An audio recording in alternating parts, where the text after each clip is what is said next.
Okay, we are live streaming, so I'm going to call the meeting to order. At this time, I'd like to remind council, municipal staff, and members of the public in attendance that this electronic public meeting is being live streamed to the public. A video recording of this meeting will be available to the public on the township's YouTube account. Physical attendance of the public at this meeting is restricted due to the COVID-19 pandemic. I'd like to thank the applicants for their patience and understanding of the need to organize this meeting through the use of technology. The municipality has made every effort to ensure all affected property owners were informed and are able to participate in this planning process. Sue, would you be reading the note or will Gwen be reading the note? No, I'll read the note. Thank you Okay. through the chair. One of the purposes of the Planning Act is to provide for planning processes that are open, accessible, timely, and efficient. Accordingly, all written submissions, documents, correspondence, emails, or other communications, including your name and address, form part of the public record and will be disclosed, made available by the municipality to such persons as the municipality sees fit, including anyone requesting such information. Accordingly, in providing such information, you shall be deemed to have consented to its use and disclosure as part of the planning process. Thank you. The purpose is to hear a person's comments in regards to zoning bylaw amendment application made by the applicant. Application number 1 is owner 2105384 Ontario Incorporated, care of Zishan Ali. Applicant JP2G Consultants Incorporated. File number ALI-2021-06. And I will turn it over to Mr. Lorbetsky to take us through the application. Thank you, Madam Mayor. Just before we proceed, just for the record, there are a few things that I wish to clarify. Item number 3, I believe the original publishing of the agenda had a section missing, and I believe Gwen republished that, but that missing information will be read out loud by me at the meeting. And the other point I want to make is that there was an additional email, which will be 6.21.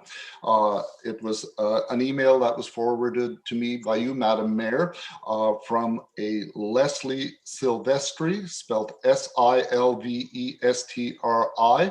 And subsequent to that email, I did not have any communication or correspondence with this individual. And the only other thing at your request, Mayor Love, I did provide all of council and yourself with an excerpt of zoning map number 3, which showed the greater area of the zoning within the confines of this application. So Mayor Love is holding up the what I did forward. So that is a public document that's on our website, but it was just so that it is for the ease of this meeting to better understand if there are any questions that arise. So having said that, those are the only amendments, and I will proceed with the agenda. Item 2.2 is the planning justification report from the County of Renfrew, which is dated the 25th of March 2021. I expect that all of council and everyone has had an opportunity to review Mr. Howard's planning report to council. Item 2.3 is page 1 of the cover letter from the County of Renfrew dated May the 13th, 2021. It explains what the purpose of this zoning amendment is. Item 2.4 is the County of Renfrew Planning Division Zoning Bylaw Amendment Report to Council. I'm sorry, I have to backtrack. I just have to correct myself on the Planning Justification Report. That is the applicant's consultant, Brian Whitehead from JP2G. That is the report. I apologize for that. Item 2.4 is the County of Renfrew Planning Division Zoning Bylaw Amendment Report to Council dated May the 13th, 2021, and that is the report of Mr. Howard to Council. Item number 3. The purpose and effect of the zoning bylaw amendment is to rezone the property from tourist commercial TC to permit residential uses. Concurrent applications to sever the lands are being considered by consent applications B44/21-1 to B46/21 (3). The effect of the zoning amendment is as follows. Item 1, rezone the lot to the east of the retained lands and the building envelopes on the proposed Lot 1, Lot 3, and the retained lands from tourist commercial TC to rural RU. Item 2, rezone the building envelopes on proposed Lot 2 from tourist commercial TC to rural, exception 38 RU-E38 to permit a reduced rear yard setback of 3 meters. Item number 3, rezone the remainder of the subject lands from tourist commercial TC to rural, exception 39 RU-E39, which would allow all the permitted uses in the rural zone to continue to apply with the exception of residential uses. All other provisions of the zoning bylaw shall apply.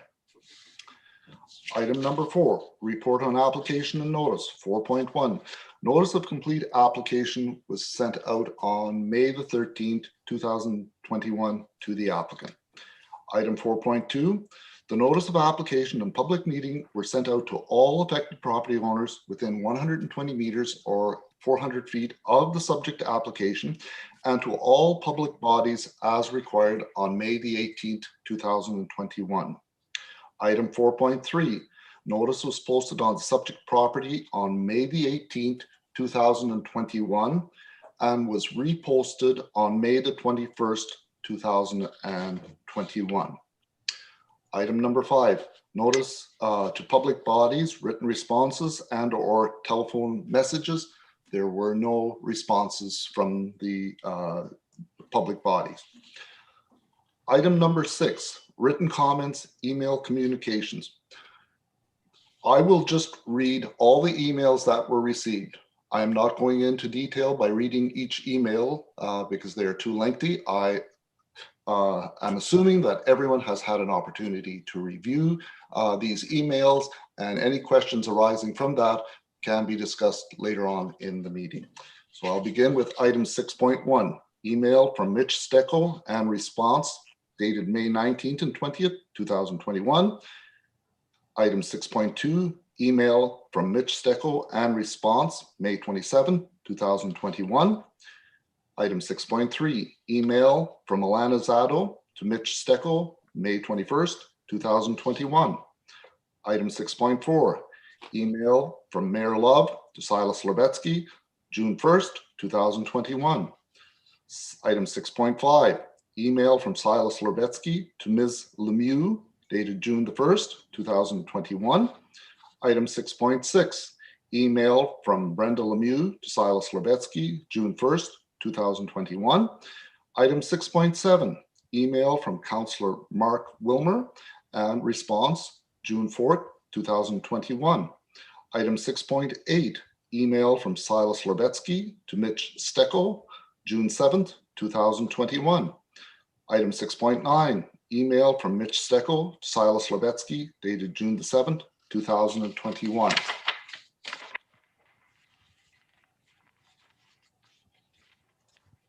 Item 6.10, email from Christina Sobolak to Silas Lerbetsky, June 7th, 2021. Item 6.11, email from Silas Lerbetsky to Christina Sobolak, June 7th, 2021. Item 6.12, email from Mitch Stecco to Silas Lerbetsky and response June 8, 2021. Item 6.13, emails from Christina Sobolak to Silas Lerbetsky and responses dated June the 9th, 2021.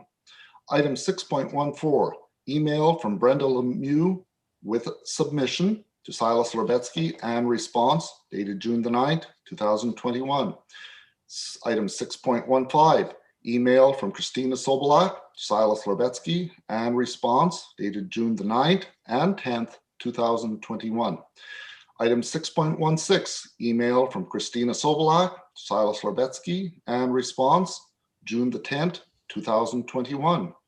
Item 6.17, email from Jahan Babalos, pardon me for the mispronunciation, and submission to Silas Lerbetsky and response June the 10th, 2021. Item 6.18, email from Christina Sobolak to Silas Lerbetsky, and response dated June the 10th and 11th, 2021.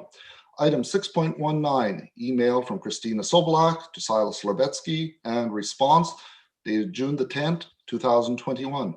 Item 6.20, email from Christina Sobolak to Silas Lerbetsky, and response dated June the 10th and 11th, 2021.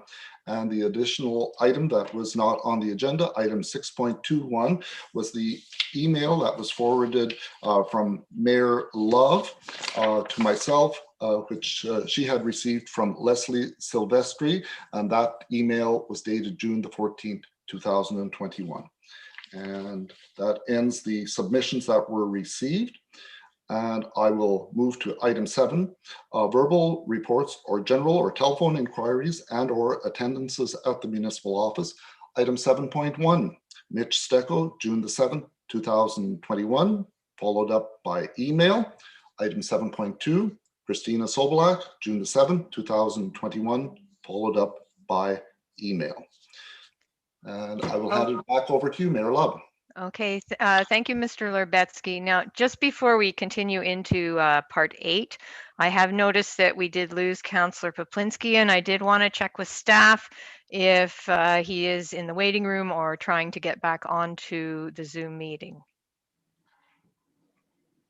He was having internet difficulties earlier this morning, so can anyone let me know where we're at with that? Gwen, can you confirm if he's in the waiting room or if he's trying to reconnect? I've not heard from him. I've resent the email, so we'll see what happens. I'll send him a text and see if he's able to get back in. He was having low connectivity issues this morning, though.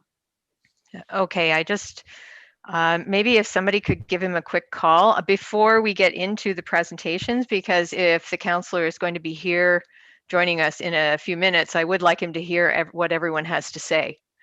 So I just beg your indulgence, everyone, for a moment while we just check to see if he is going to be able to come back into the meeting.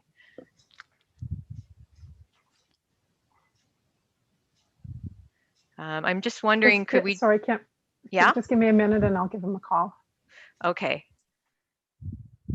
Okay, everyone, just if we could be patient here. Sorry, but we deal with this from time to time.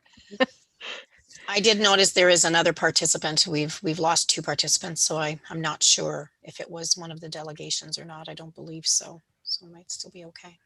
I think I have everyone who said they were going to be a delegation, but like I say, I really would like for all of council, if they're going to be eventually voting on this, I'd like them all to have an opportunity to hear what the delegations and other members of the public have to say on the file. This is the joys of Zoom.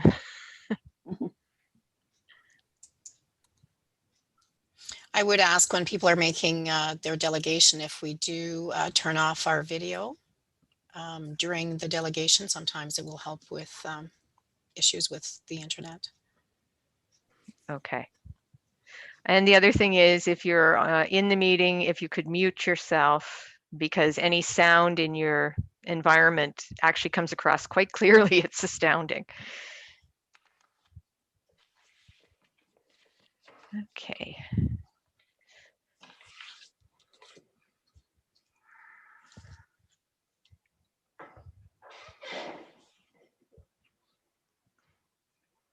I hope everyone's prepared to cut grass after the rain last night. I don't know how things went up where you are, Brian, but we got a fair amount of rain. It wasn't that we didn't need it.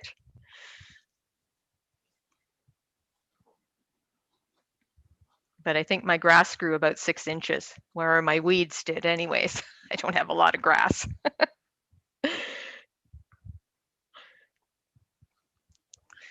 Okay.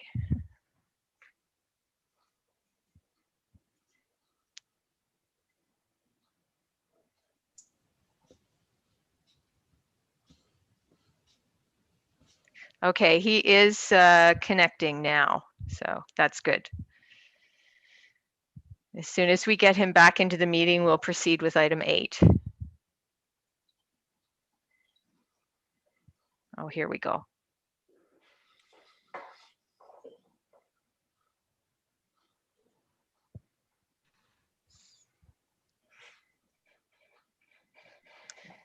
Mayor Love, I'm Count- going to. Yes, Sorry. go I will ahead. He is having connectivity problems, so we will keep his video off. Okay. So Councillor Poplinsky, can you hear us?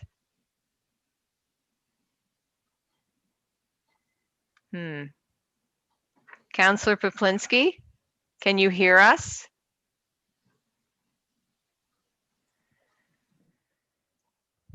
Okay, I'm hoping he can hear us.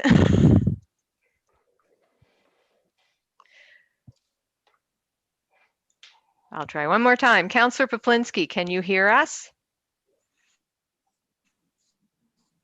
Just, if you could just let me know you can hear us.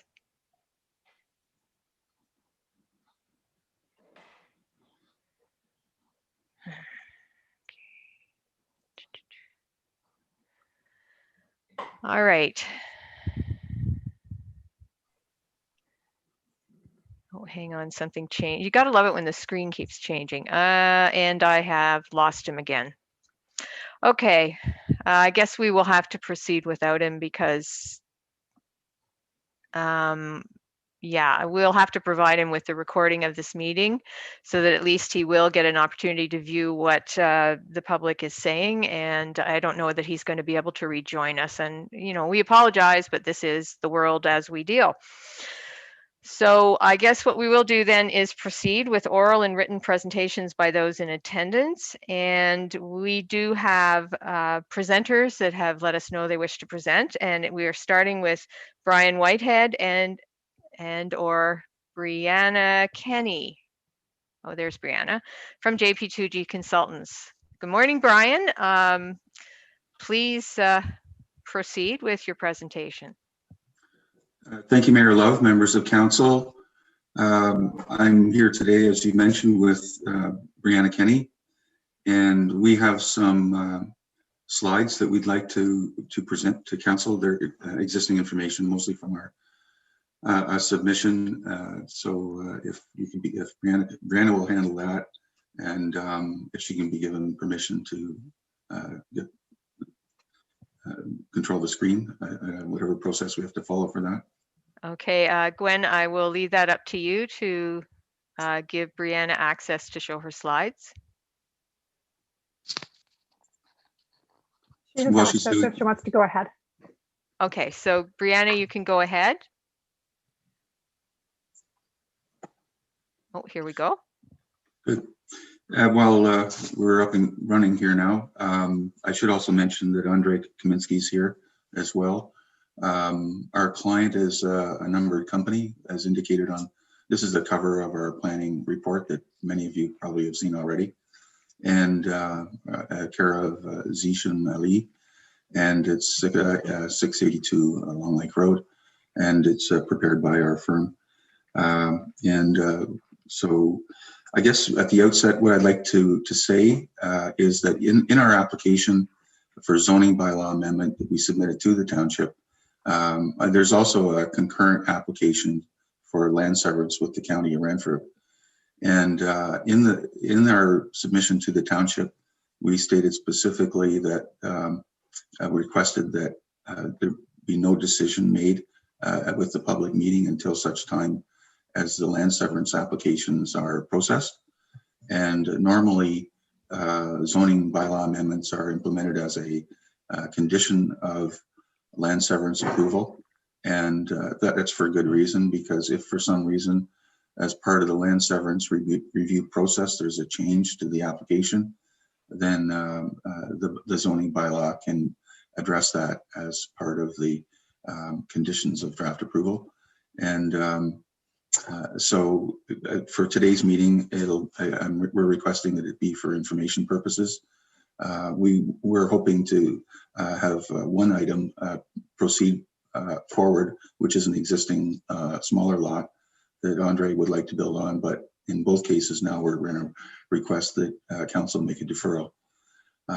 So next slide, please, Brianna. I'm assuming everybody knows where the property is. This is a key map showing the location of the subject lands. It's a back lot on Long Lake Road, and Long Lake Road has a history of road names varying from Gun Mountain Road to Terry Street. and would show up on old reference plans. But my understanding is it's called Long Lake Road, and it's at the junction of Long Lake and Halfway Lake. And this is just a regional sending map showing the location relative to the roads and water courses in Combermere.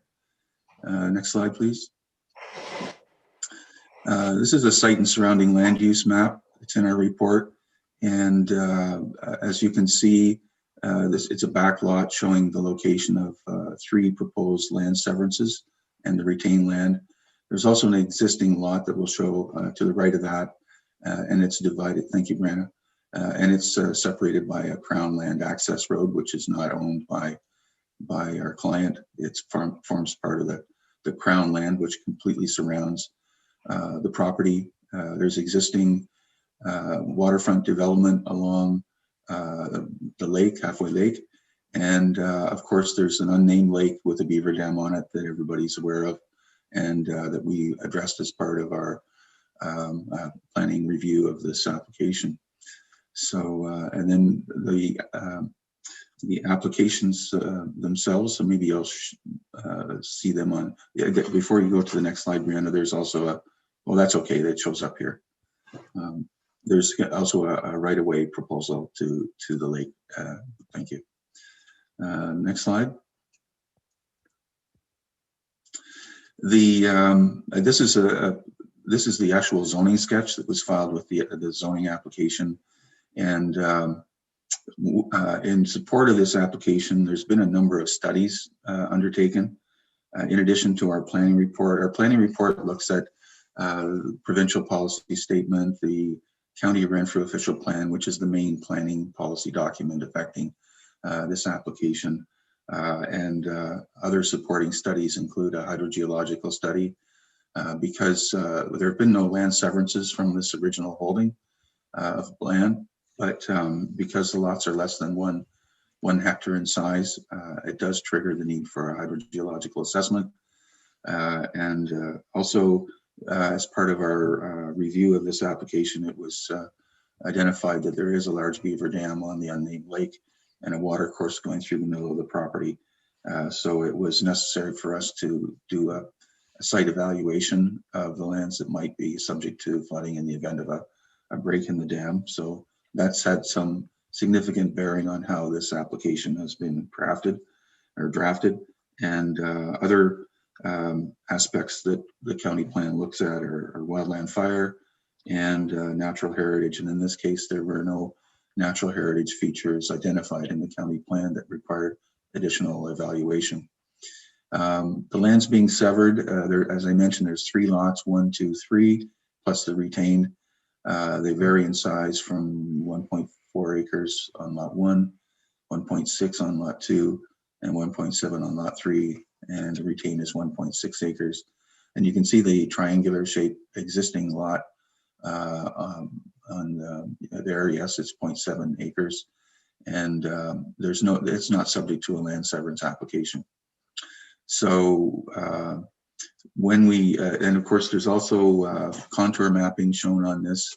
This is existing information. It's very hilly land out there, and on lot 1, for example, there is a fairly steep rock outcrop that is a constraint to development. So the building site is at the bottom, very bottom along the road.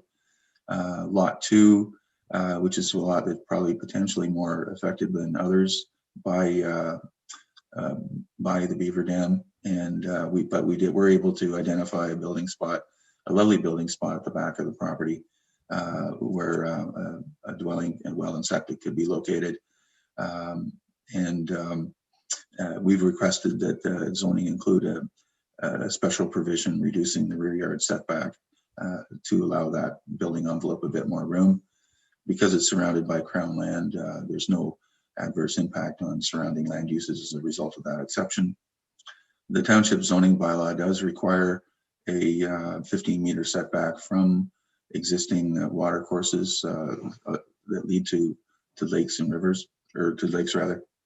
And so we've incorporated that with recommendations to maintain it in a substantially natural vegetated state, such that there wouldn't be any siltation or adverse effects on the water course.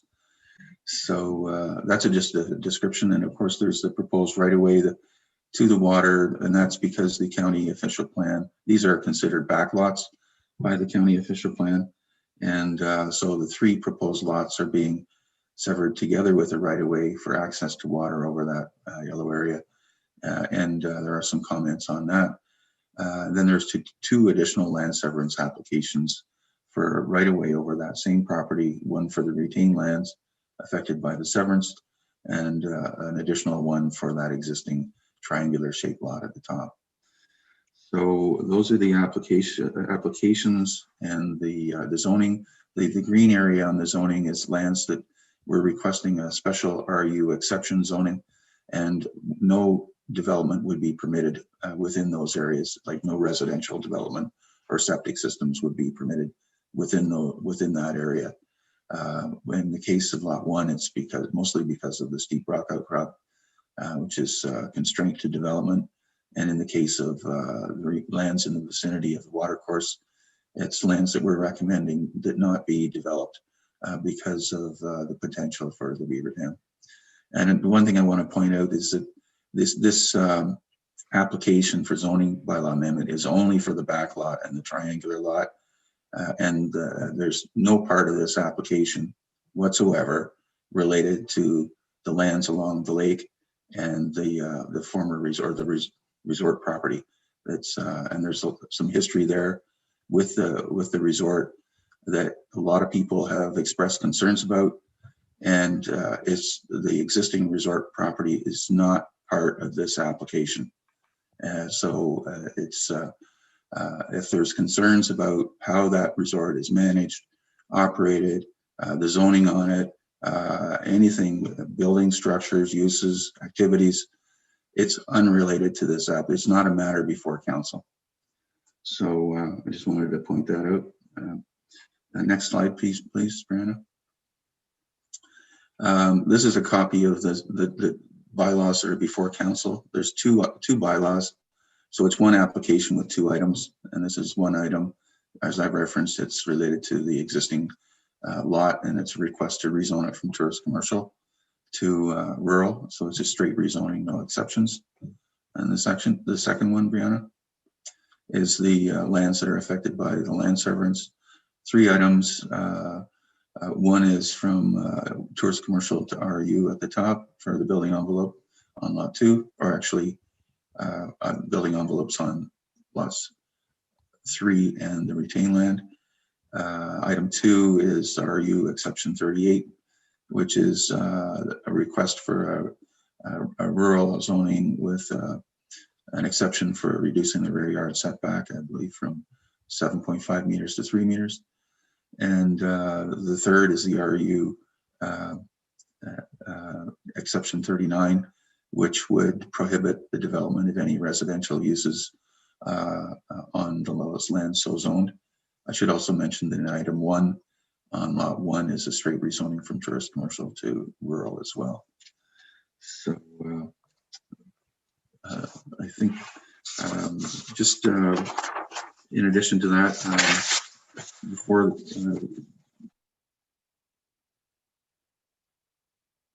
Mr. Whitehead, you are muted.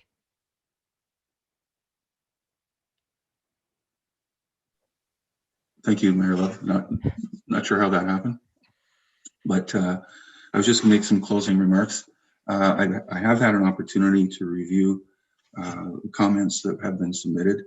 As I said, there'll be no decisions today, I hope. And in my review of all the comments that have been submitted, as I mentioned, a vast majority of them are unrelated to this application. However, there are a couple of comments that have been submitted, and one in particular that was fairly well prepared and did address some concerns about the way the analysis that we did on the potential effects of the beaver dam. I mean, and I'd say that's probably the main planning issue before council now. And in saying that, that's an existing situation, and it's been there probably for decades, if not a very, very long time. but it only has to break once for it to be an issue. Same as the flooding we had in 2017 and 2019. It only has to happen once in 100 years. So so we acknowledge that. The research we've done on it has been completed by staff from our office that have extensive field experience.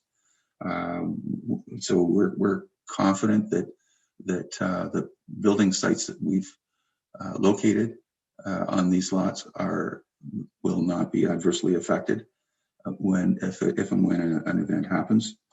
However, if you take a very and we've taken a practical approach to assessing those sites, and we've dealt with it very seriously. But there are some comments about how that assessment should take place, and we'll have to consider those comments in terms of detailed engineering analysis and hydrologic modeling and such with our client. Now, that doesn't necessarily deal with as I said, the dam is existing, and this application is not on the development along the shoreline, and this application, so there's elements of this application that are effects of this issue that are beyond the properties that are being rezoned. So we're reviewing that issue in relation to the application that's before council, and not necessarily the impact on Gun Mountain Road, or Long Lake Road, or the existing resort, or other properties, or the lake itself. So that's something that we'll have to work through. So that's all my comments for now. But if the mayor or council have any comments that you'd like to direct to my way at a later date than in the meeting, I'd be pleased to respond to them. Thank you. Okay, thank you, Mr. Whitehead. Could we stop? Thank you. That helps if we stop sharing screen, because then I can see everybody. So I'm going to carry on with the other presentations that are identified on the agenda. And when those are completed, I will come back to you as speaking for the applicant, so that if there's something in the presentations that you wish to address or comment on, or questions that you can answer, you'll have that opportunity, if that's all right with you, Mr. Whitehead. That's fine. Thank you. I do appreciate it. Okay, great. All right, thank you. So our next presentation is Brenda Lemieux, Mitch Stecco, and Steve McCann. Now, let me see. Okay, I can see Mitch, I can see Steve. Brenda. I don't think Brenda was going to be on live. Okay, that good, because I can't see her. Always a challenge. So do you have a presentation that you want to share the screen for, or are you just going to speak to the application? We're just going to speak to the application. Okay, then please proceed.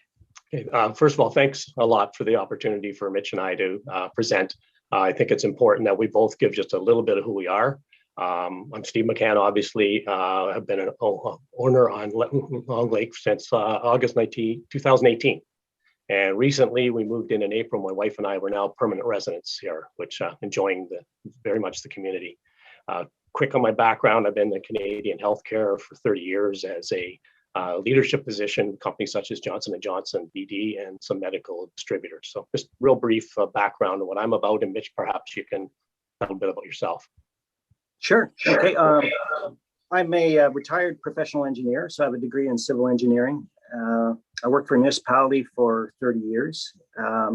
Just germane to, I think, one of our discussions today, I have had some background in terms of stormwater management, doing hydrologic models and hydraulic models of stormwater, and looking at the effects of stormwater in terms of quantity and quality in water bodies. As well, I worked with as a manager of land development. So we would look at reviewing applications from a technical perspective by proponents and how they affect the infrastructure, as well as how we assume infrastructure and things like that. So some of these technical comments, just thought I'd mention that I have a bit of background in some of that area. So. Okay. Good. So we'll, Mitch and I are going to split up our comments. First of all, Mitch and I have been requested by 38 of the owner residents along Halfway Lake and Long Lake Our concerns not really are not appropriate to the applicant. They're more and not to stop the development at all. We're just more concerned of some, we think some more diligence and some more information needs to be provided in 4 areas. First one would be good planning. Second one, protection of public health and safety. Third one, protection of the environment. And fourth one, suitability of proposed land use and zoning. As per the good planning, our group feels notification of the application was not sufficiently communicated.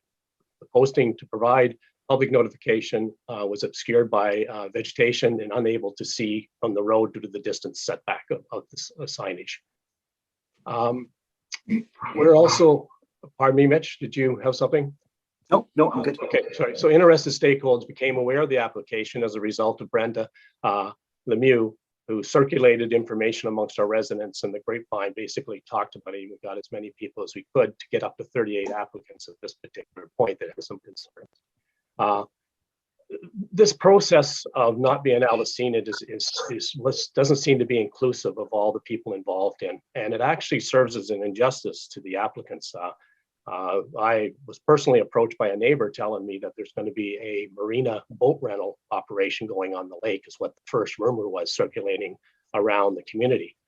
So it's really not fair to the applicant that the proper notification wasn't given on what the actual application was. Additionally, we think because of the Ford government stay-at-home mandate, I think that prevented some homeowners that don't permanently live up here be able to have an understanding of what the development was on the lake. That basically is what we're trying to say in the good planning. We wish there was better notification on our behalf and also on the applicant's behalf of exactly what was going on. So Mitch, I'll turn it over to you to the next 3 points. Sure, okay. So I'll touch on some of the more technical aspects. So that was kind of protecting the public health and safety, protection of the natural environment, as well as just looking at the certainly our comments around the suitability of proposed land use and zoning. So a lot of what I'm going to do is really going to touch on the written submission that we made. And so, I may not include everything, and I would want to ensure that the comments we made in the written submission are considered if I missed anything in this presentation. So in regards to looking at protecting the public health and safety, I just made a note about some of the legislation and the obligations of council to consider, the natural hazards when they're doing their decision making. And I think this was also addressed in the planning justification report. To that point, I mean, it makes a lot of reference to, I would say a somewhat unique hazard of the beaver pond located, and it's uphill of all of the proposed locations for the residences. So in that we discussed, what I thought the justification report didn't sufficiently address was, the areas of a catastrophic failure. So what would actually happen if that failed? What would be the failure mechanisms that might happen? How would it actually flow down the hill? Would it pick up logs, rocks, things? What would be the actual flooding limits? What will happen when it actually hits the Long Lake Road? So if you look at the topography, you'll see Long Lake Road would become, and so will that be washed out? And I think there's some things that we saw that were good, like the 15-meter buffer, but we don't know will that be enough. And will there be other areas that will be impacted? Questions, you know what's going to happen. Is there anything that should be done when consider this to mitigate those effects, to prevent damage? Mr. Stecco, could I just interrupt you for 1 second? Yes. You're breaking up. I'm wondering if you could turn your video off so that we can hear what you're saying clearer. Okay. It might help with your bandwidth. I'm sorry to interrupt you, but I want to be able to hear what you have to say. Okay. Do you think I need to repeat a bit, or are we okay? No, I think you need to turn your video off because it was just starting to get choppy, and before you'd gone too far, I wanted to interrupt you there. Okay, and we'll try it now. Okay. Because I want to make sure we can hear you. Okay. Okay, thank you. All right, go ahead. Am I okay now? All right. Yes, you're good. Okay, so I just, I'm not sure if anybody missed, if you got all that. So just talk one of the one points was, what about the catastrophic failure of a beaver dam? And that's, I would have thought that it would be appropriate for the planning justification report, or at least future study, to look at what will happen should that dam fail. What would be the flooding limits? What is the erosion potential? What will happen to Long Lake Road? And how, would these impacts be mitigated? I think part of the thing that would make me concerned about this application is the unpredictable nature of a beaver dam. It relies on these animals for its maintenance. We've kind of seen how over time it may suddenly collapse. We are aware of this happening in other areas, roads being washed out. So it's something that happens. Just as a point on, the idea of what are the hazards, I made a note in our submission that it's not an unknown thing where people have been killed by beaver dam failures. There was a study that suggested 13 fatalities in North America over a period of about 20 years. So it happens. It's not just a theoretical thing. One of the other things I noticed from looking at the report was kind of this idea of potential for hydrostatic pressure. So that's where, because this beaver dam is higher than the elevations of all the properties, if you put a hole in the ground, it's a potential for flow that you don't see normally at the surface to come up. So almost like an artesian effect. It could happen when you put in a well, or it could be when you're digging foundations. And the concern would be, if that happens, will that building site still be suitable? And how do we know? So that's kind of one of the other issues that I didn't see addressed in here. One of the things I wanted to note, just because I live on Long Lake and I've had a lot of experience hiking through the area and viewing what's happening up there. I actually noticed rerouting of flows occurring this spring, and had included that in our written submission. You'll see there's one photo where the flow was actually coming down the unopened road allowance, and from what I could see, the beaver dams had built the beaver dam high enough that then started a redirect, and so it went down along the unopened road allowance. If you look at the picture, we know it's actually from flow and not rainfall, because you'll see that there's in the photo the prints of the machine that had tried to address this. The prints are still there, but you can still see that it was washed out. So it happened out from a flow effect and not rainfall.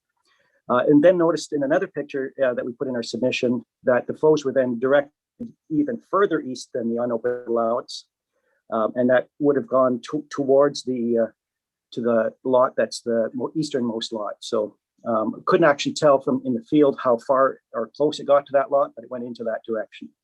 So the point I'm making is that I think there's some unpredictable flows that we've witnessed. What would happen if these flows entered upon the lands and went through, a basement area or through the septic field, et cetera. So there's some unpredictability there that we've seen in terms of the flows. So, going to just talk a bit more about the potential of this hazard. I think there's a real likelihood. We mentioned about potential of Long Lake Road being washed out, and that could create an additional hazard. That's where the three eastmost lots, so east of the water course, could be cut off and accessed for vehicles or pedestrians. And this is because if it washes out the road in that location, and that's the low spot, that's the most likely place. Then contrary to the official plan, if it's cut off, the official plan makes note that should not be allowed to happen. Development where you might have it's cut off due to flooding, erosive effects. I would anticipate that further studying is really going to need to be required to see if that will happen. So we had noticed that in just from the official plan, it notes that site development or site alteration is not permitted within areas that would be rendered inaccessible to people and vehicles during times of flooding hazards, erosion hazards, unless it's been demonstrated that the site has safe access appropriate for the nature of the development and the natural hazard. So I'm just quoting directly from the official plan there that could be quite an issue should that failure happen. Okay, I think the other point I'll move on to is protection of the natural environment. And the official plan, 2020 official plan, does reference in its first objective the desire to maintain and enhance the natural as well as the built environment. And so we're kind of looking at that and some of what we believe might be the effects of the natural environment that we need to be concerned about.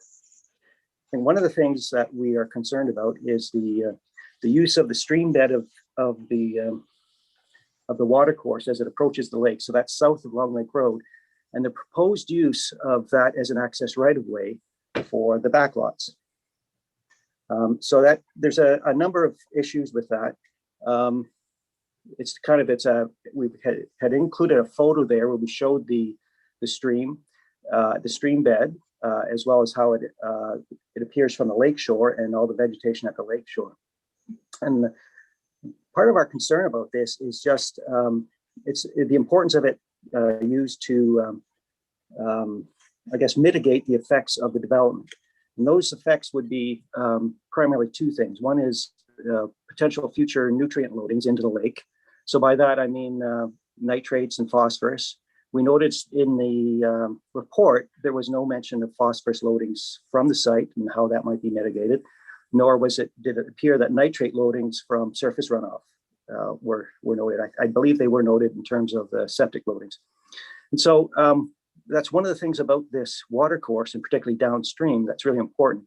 So that's an opportunity for the vegetation to pick up those nutrients and prevent it from getting into the lake, where there are potential other hazards that happens to the lake.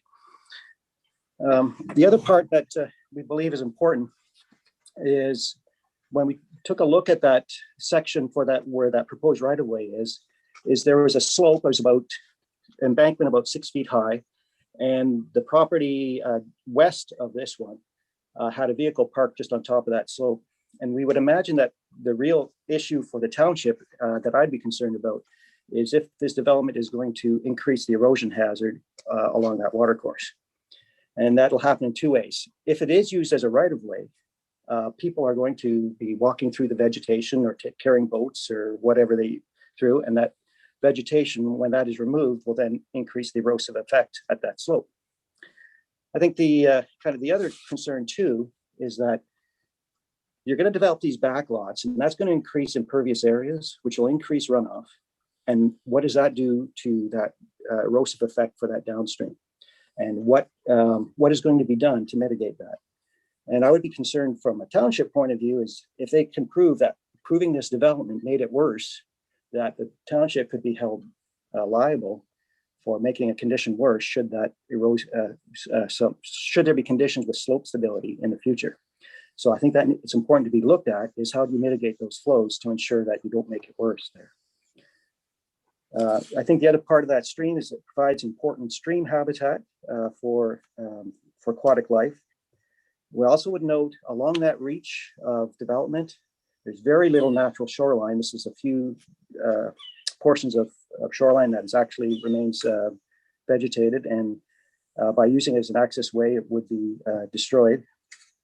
But also note, and I'm going to call attention to the official plan. So it's about the necessity for the access way to be, and I'm going to quote here, suitable for intense outdoor recreational activities.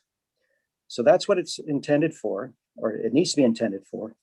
And that those activities would destroy that stream bed at that location. So we find that very problematic that that location is being used as a right of way. We would note that in the Planning Act, there are tools for municipality to enact zoning related to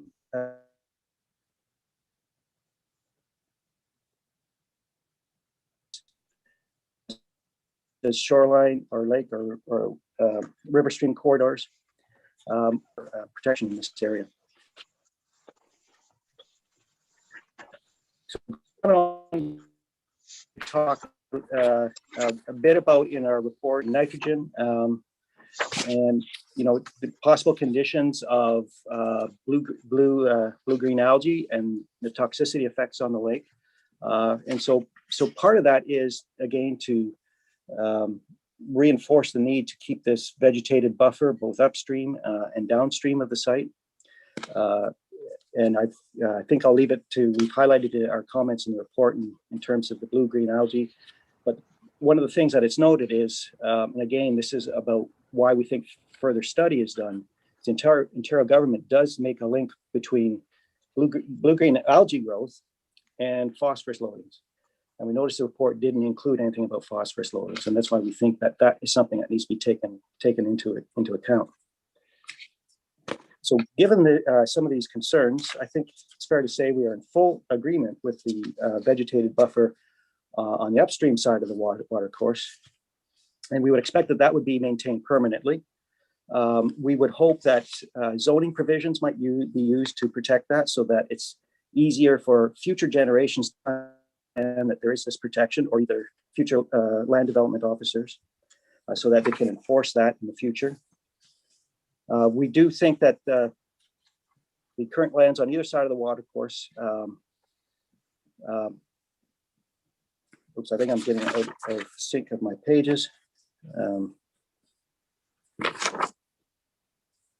We believe that the current lands on either side of the watercourse are zoned residential R1 E49, yet current uses include multiple dwelling units on both sides of the lots. And that contributes to a much higher density of development than would be normally available should it be just 1 acre per lot. And so that density should be taken into consideration when we're looking at the approval number of lots, as well as their loading of nutrients, et cetera, and the effect on the lake. We do note that the planning justification report does not include assessing the impacts of nutrient loading, such as nitrogen phosphates, which I've already covered. And we also note, and this is in the official plan, and this is what we would really encourage the township to do, that in the official plan, and I'm going to quote, "In reviewing development proposals on water bodies with substantial existing development, council may require the proponent to undertake a study to determine development capacity of the lake, having regard to both environmental and recreational factors." And so we would strongly encourage that this be done. We would note that there's existing development yet to happen on the lake, and that's kind of across from where Gun Mountain Chateau is. That remains to be developed. And so at what point have we reached capacity, and can the lake support these backlot developments? I think we've noted that our concerns about the use of the excess location. So we would anticipate that if necessary, an alternate location for the right of way be provided. And I've included in our, I mentioned this before, in our submission, photos of the water course, both looking from the lake and from the roadside down towards the lake. And now I'm going to go on to the suitability of proposed land use. And we would note that the planning justification report makes numerous references to the use as for residential purposes. And we note, however, that the zoning that's being proposed is rural with an exception. So generally our comments on the proposed land use and zoning are as follows. We do believe that the subject property for being used for residential purposes is reasonable and is consistent with surrounding uses, notwithstanding that there may be unique hazards present that may make these uses untenable. The use of the rural and rural exclusive zoning we do not believe is consistent with surrounding properties. So we would note, and this was even in the slide put up by the consultants, that it's rural exception and rural 1 are current existing zonings for the backlots on Long Lake Road currently. And we believe that should be also what the proposed zoning should be.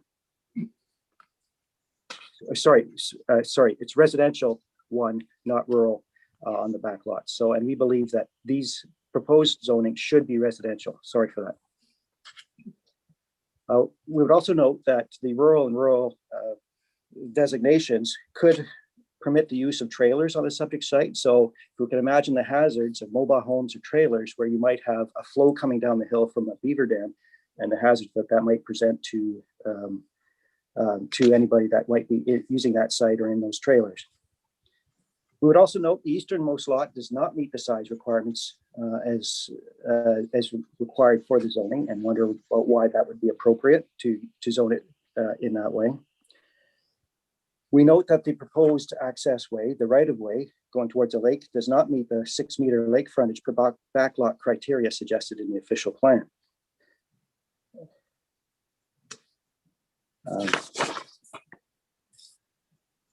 And we are concerned about the density that would be created by the creation of 5 lots. We would note that the existing properties have multiple dwellings on their current lots. So these are the ones south of Long Lake Road. And by adding 5 lots, it'll be increasing the density, and that density would be even greater than the current 1 acre per lot. That would be an average had this been developed as a whole. Just an idea, or sorry, just to look at, we've kind of looked at what do other jurisdictions do in return in terms of backlots. And we find, just looking at, for example, the Renfrew County official plan, the Whitewater region actually has a requirement for 2.5 acre lots. We look at some other areas, such as District of Muskoka requires 5 acre minimum lots for backlots. Lake of Bays is actually 9.9 acres. So we're just kind of getting a perspective is what is appropriate size for these backlots, you know, is that too dense given the number of lots? And kind of just as a general comment, we see the request to modify zoning. It's really seeking a change, you know, to kind of change the rules of what's allowed to be developed. And we believe the onus is really on the owner to prove that the proposal is appropriate, particularly in this case for public safety, environmental impacts, and that it's in keeping with the character of adjacent properties. So if I could just kind of summarize some of these more technical comments. We believe the access way location as proposed the location is not appropriate. We believe the water course should have a permanent vegetated buffer upstream and downstream of Long Lake Road to mitigate the effects of the added development. We believe that it should be protected with zoning provisions. Consistent with the official plan, we believe further study is needed and taken to address the environmental and recreational capacity of the lake to accommodate the development. We believe further study needs to be done to quantify the hazards of catastrophic failure of the beaver dam, possible effects of unusual hydrostatic pressures, as well as quantity and quality effects of erosion and nutrient load, and how to mitigate these hazards to protect harm to people and property, both on the subject lands, as well as those downstream on the water course and Halfway Lake. We believe the township needs to consider the directive under the official plan to not permit development that can cut off vehicular or pedestrian access during flooding or erosion events, and that we believe this could create a risk and liability for the township. We believe zoning should be residential, not rural, in keeping with the surrounding land use and the surrounding zoning of backlots on Long Lake Road. We think the number of proposed lots should be reduced to obtain a development density in line with proposed zoning and to assist in risk mitigation. And as well, we believe there should be a consideration of the appropriate remedy for the public notification, as we feel we have not had appropriate notice under the Planning Act, and therefore not enough time to adequately study and address this proposal. So that's a summary of certainly my comments. And I think, Steve, you were going to finish up. Okay, and if we could fairly quickly, I've actually given you a lot of extra time because you guys do represent a number of people, but you were, I don't know if you were told it was 15 minutes, but I didn't know that, no. Okay. Yeah, no, it's fine, Mr. Stecco, but if you could sum up quickly, Mr. McCann. Yeah, I think we want to thank you for listening to our concerns, and Mitch, thank you for relaying your expertise in this topic. And we just hope moving forward that you'll pay attention to some of the things we're requesting, and that'll be communicated back to our group. Thank you. Okay, great. Thank you very much, both of you. I appreciate the input. Certainly council does as well. Again, we will ask Mr. Whitehead to speak to some of any of the issues you've raised if he wishes to after we complete our other delegation.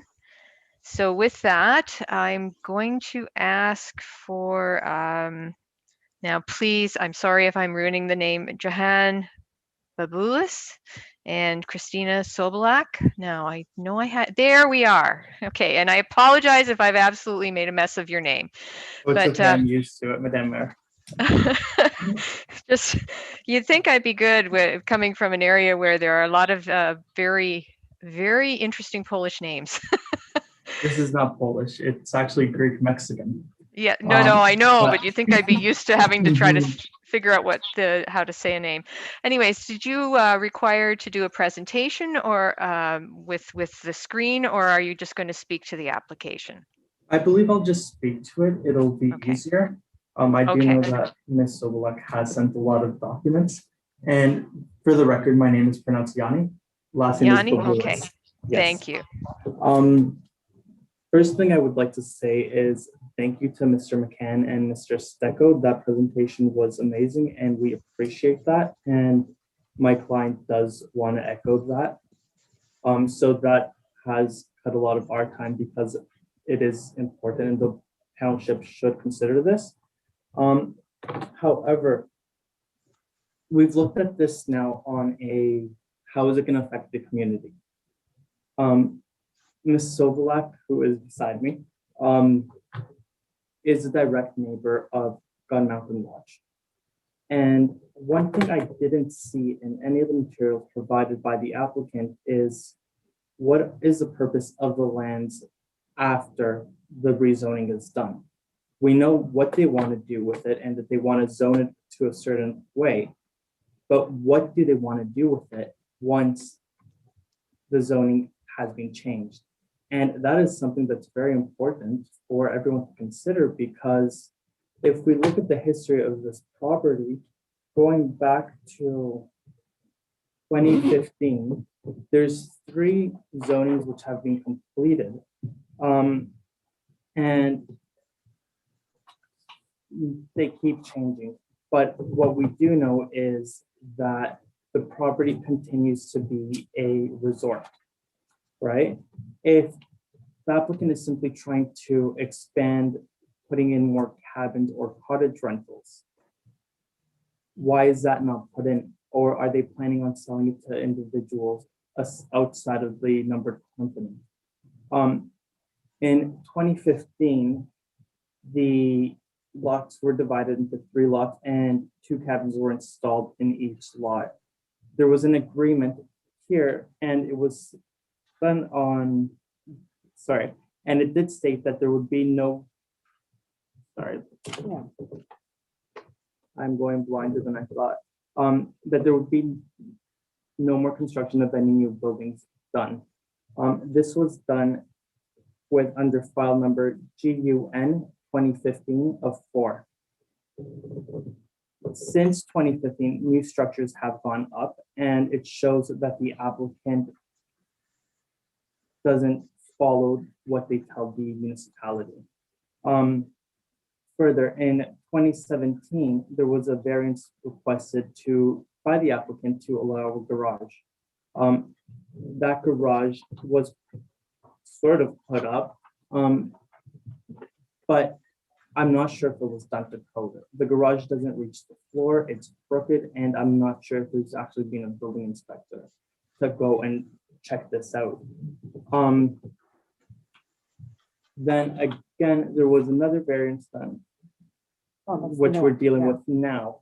But in all of the variances, we know that the applicant continues to go back to a resort. And given that the resort is growing, we believe that additional lots are required to build more cabins. That is something that should be spoken to in the application, and it's not. We don't know what the use of that land is, and it needs to be answered. As Mr. McCann mentioned, there is an issue with natural justice here, as most people were not able to see the notices.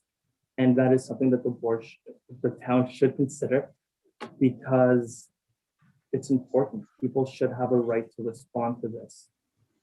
In regards to Ms. Sobolek as a direct neighbor of the land,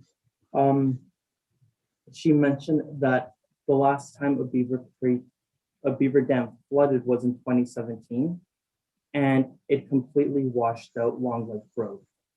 So there is precedence here of beaver dams flooding and washing out the road. That is something that the township needs to consider with everything that Mr. Stecco said as well. I couldn't get out of my property for 2 days. It was a massive flood. The township even had to help me rebuild my driveway Yes. and then to rebuild the road. Another issue with flooding is that most insurers do not provide flooding in cottage country. So you are looking at liability with your residents who own property out there, as they will not be able to get insurance from third parties. And that is a cost that they will be forced to absorb on their own. So that is something that the township needs to consider, and why proper planning for plans and research needs to be done by the applicant, which has not been done yet.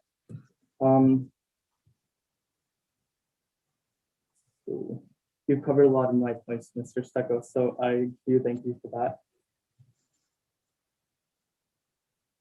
In regards to the applicant's actions, again, we know that there are 5 lots, a chateau, camping, and they do have trailers for campers that come up to the property already.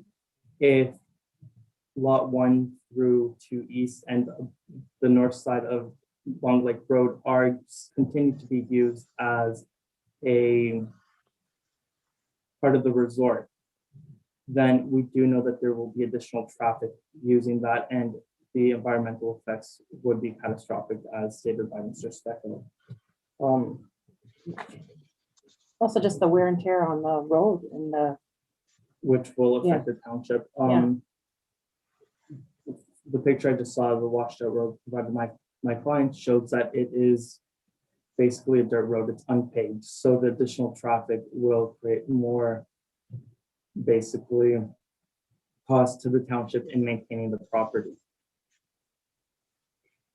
My client does have concerns about the environment. Aside from Mr. Stecco, who's obviously very experienced in this field, she's lived in the neighborhood since her family's been there since 1958. Since the resort has gone up, my client has witnessed that the north lot is being used as a garbage dump. Walking down Long Lake Road, you can see 15 feet into the property, and there are holes dug out where construction waste is being dumped. My client's also seen waste flow through the river and has paid students to clean the river so the lake doesn't become more polluted than it is. This is just something that the town has to be aware of with the applicant's actions. She has sent complaints about this, and I'm not sure if anything was done, but this has already been put on record to the township. he was throwing lots of yard waste and cut down trees into the river Which, to try to fill up the river. I don't know, maybe trying to flat out the land, or that's just where he was dumping it. And I was really upset. I wrote to the township. I sent photos. Nothing was being done. I was afraid. This was in July 2018. I took photos because in July 2017, on July 16th, 2017, that's when the Beaver Dam broke, washed out Long Lake Road, and I couldn't get out of my property for 2 days. My whole property was flooded. That's the Beaver Dam at Gun Lake, right beside this Beaver Dam in front of Gun Mountain Chateau. So I was really upset when I saw all the yard waste and trees dumped in the river going from the Beaver Dam right across from Gun Mountain Chateau. And that's when I wrote to township. They need to clean out all the yard waste and trees that they had dumped in the river. And the township ignored me. I don't know. I contacted the Ministry of Environment. Nothing was being done. Finally, I hired a bunch of students and we hauled out all the yard waste and the trees out of the river to free the flow into the lake. I was also concerned about all the nutrients from all the yard waste breaking down, causing algae blooms in our lake. and finally, I just want to state that the proposed changes are not appropriate for the community, the neighborhood, or the property in question. The scale and massing is not appropriate here. It is a dirt road. The community is has been around for over 50 years, and adding more tourists to the area, if that is what is going to be done by the applicant, would not be appropriate. The final thing I want to state is that before the land is rezoned, we need to know what the purpose of the land is going to be down the road, because this is an expensive exercise to do for the town. And if we're going to be in a situation where it continues to stay a tourist attraction, then we're going to be back here in a couple of months fighting that it be put back to the tourist attraction from rural or residential or whatever it changes to. So the township needs to get that information prior to making any changes. Do you have anything Yeah, else to say? I wanted to say a couple more things. When it was rezoned from tourist to residential, the representative of the owner who runs the resort and lives in a apartment on site and runs the resort operation, he told me that he was dividing the land into three, selling it off to three families, and it would remain just residential, no longer a resort. He put a fence down the center of the property, put them on for sale. As soon as it was rezoned, he took down the fence, then he renovated the resort. The resort had been vacant for about 10 years. I used to scare off people trying to break into the main chalet. They were trying to climb up on the balcony, trying to break in, maybe steal things, kids partying. The cabins were being broken into, was really run down. I thought all the rundown cabins were going to be just demolished. Maybe someone build a nice cottage on the beach, and then the main chalet would be owned by a single family, and then the two cabins on the hill be owned by another family, and so it would be nice quiet use. So I agreed to not oppose the residential, provided they remove the cabin they had built across my property line, which still remains there, and they're supposed to remove it. I actually had to build a fence to keep the people from the resort off my property, and I had to go around that cabin. So they still haven't removed that as promised. So anyways, in 2017, they changed it back to a resort, renovated everything, dumped all the construction waste across the road, dug big pits, redid all the cabins. It's back to a resort. It's not a residence. It's not fair. It's not fair for, they pay lower property tax than all the other resorts in the area. They make a lot of money. It's very busy. They rent all the cabins. They rent rooms in the main chalet. They have a full-time manager on site. They also rent space for tents, campers. It's a resort. It's not a residence. And that affects my property tax, because now that they're a residence, my property tax goes up because I'm now beside a residence. So even if I appeal to MPAC, they'll say, well, you're located right beside a residence. I go, no, I'm located beside a resort. It's not zoned a resort. So it's not fair to me, because I'm paying, my property tax increased once it was rezoned from from resort to residential.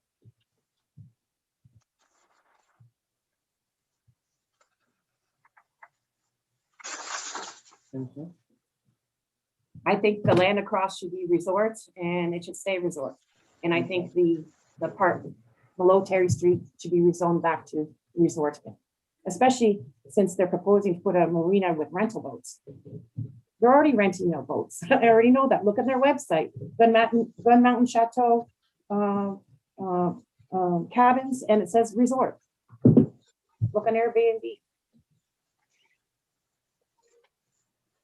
Okay, thank you. So do you have anything further? You have just a couple of minutes left in your 15 minutes. Do you have anything further to add in regards to the planning matter across the road? Just want to make sure you've had your say. I believe that we've said everything in our submissions and in our statement. Mr. Stecco and Mr. McCann have echoed it. I want to ask if across they're dividing it up, is that just to circumvent the 2015 bylaw, which did not allow any more structures? Is the reason they want to sever it and build 5 lots is so they can build more structures or allow campers to expand the resort? That's something I'll have to see if Mr. Whitehead can respond to. A lot of the issues you have raised are more matters between you as a property owner and the municipality. They're either questions of bylaw enforcement or questions that should be dealt with through the chief building official. And so I would just ask Ms. Sobolak, if you could please put these issues you have in writing and send them to our CAO, Suzanne Klatt, so that the municipality can address the issues that are particular to your property. I think that's important. Starting from 2017. Thank you. I'm just going to ask Okay. if you would please do it again, because Sue Klatt has not been our CAO since 2017, I do believe. I just want to make sure that one set of issues goes to the CAO so she can then work with staff to address them with you. I'm sorry, but would you mind doing that? One set of issues that are related to your property, please send them to Suzanne Klatt. Just email them to cao@madawaskavalley.ca, and then she will be able to start to address some of those issues that relate to your property and the property next door. They aren't necessarily part of this planning matter. They are issues I'd like to see as best as can be possible that they be addressed for you. So that's why I'm asking you to do this. I recognize you've done it in the past, but I know if it goes to one person who's the head of the municipality's staff, that's going to help to make sure that they're addressed. Thank you. Okay. Okay, thank you very much. I just want to make sure that we're doing the best we can to address those issues. But when they come over time, things get lost. So please just do that for us. All right. If there's nothing further on the planning matter, I'd like to go back to Mr. Whitehead if he would like to speak to any of the issues that were raised by, actually, maybe before I do that, I apologize, Brian. Is there anyone else who wasn't listed as a delegation who would like to speak to this planning matter? Any other members of the public? I might as well get all of the public input, and then I'll go back to Mr. Whitehead to address. Good those morning. questions. It's Leslie Zurich Silvestri. You mentioned my name earlier, and just to echo Mr. Stecco and Mr. McCann, I did not put forth a further presentation. I think I brought to council 2 issues, and thank you, Madam Mayor, for responding. One of the issues, as I indicated, was reflective of road issues on Long Lake Road, which are not related to this planning. So we will follow up with that and bring that to council at a further date. The secondary, I believe, just to echo Mr. McCann and Mr. Stecco, we are part of obviously the group that has brought forth the presentation and planning. And so in the interest of time, it's been well presented. I would just further echo, as the other individuals have presented, there is concern around the washout of the road, and of course. So that's all I have as far as that's concerned. But thank you again for bringing my notification to council, and we will follow up regarding the other matter at a further council meeting. Okay, thank you, Ms. Silvestri. Is your name on the list of interested stakeholders? I was just double checking. It will be under Zurich, Leslie Zurich Silvestri. Oh, or okay. Zurich. Yeah, 432B. Okay, I didn't recall seeing it, but having spoken to the matter at this public meeting, it does mean that you as a member of the public will have a right to contest the decision of council should you wish to do so to what is now being called the Ontario, I think, Land Tribunal, which is, it went from the Ontario Municipal Board to the Local Planning Appeal Tribunal, and now it is called the Ontario Land Tribunal as of June. We have to keep up with these things. But anyways, it is so duly noted, and I wanted you to understand that because you have spoken at this meeting, that is an option you have.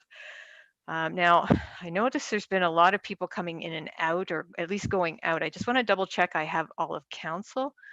From which mark I'm looking, oh, okay, I do. I see where Councillor Poplinski got to. One of the biggest challenges here is that people's positions keep switching.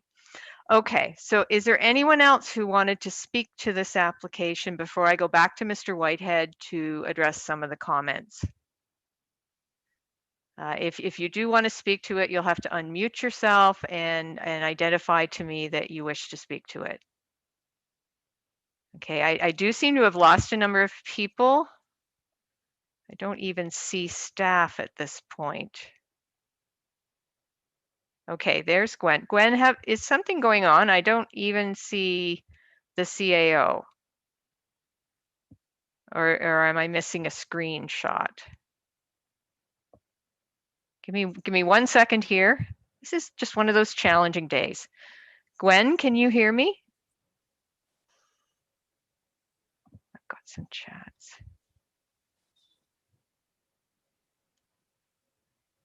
Mayor Love, Yes.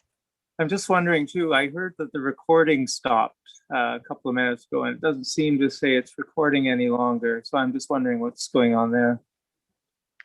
Yes, I'm just looking. I'm juggling many things at once here. I just got text from the CAO that says she got kicked out of the meeting. Perhaps what I'm going to suggest we do is just take a 5-minute break, so anyone who wants to get back into the meeting can hopefully get back into the meeting. I do need either the CAO or the deputy clerk in the meeting, or it's not a proper meeting. So I do have the deputy clerk, but I don't know that she can hear me. Gwen, can you hear me? It's important that she can hear the meeting. Gwen? She may not be there. Okay, so I guess what I'll do, I will get a mover and a seconder to just take a 5-minute break. Moved by Councillor Bromwich, seconded by Councillor Wilmer. All those in favor? And that's carried. Okay, let me make a note of that. And we'll just take 5 minutes and we'll come back. Let's go for, I'm going to take a little more than 5. Let's go for 11:05. We'll just see if we can get everyone who we lost back in the meeting. We'll come back at 11:05. Thank you. And that's carried.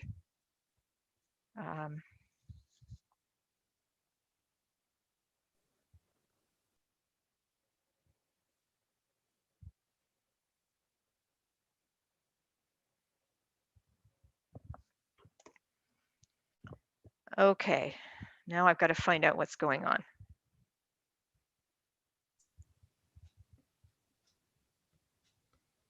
It looks like 18 are back in. Okay, so you're back in. I couldn't get a response from Gwen, so I wasn't sure if she could hear me. Yeah, I see she's back in. Well, she didn't leave, but yeah. I don't know if she'd left the room, if there was something going on. I had to sign back in using the link. It just disconnected me when it was trying to reconnect. Silas is going to try to reconnect. He's the only one that's out, and I think Hillary was still out too. Let me see if he's back in. The other thing, Sue, yes, is the recording stopped. Yes. I don't know whether that it issue. Did stop, yes. Okay, Gwen, you can hear us now. I wasn't sure because I couldn't get a response from you, but knowing you could have been busy as well. So we're just going to take a break. Hear you. Okay, we're just going to take a break until I'm going to say 11:05. That was what I said. And it was moved by Councillor Bromwich, seconded by Councillor Wilmer, in case you had missed that. I got that, thanks. Okay, great. This is a fun day. So I'm going to literally take 5 and go to the washroom while I can, because I'll be back before 11:05. Okay.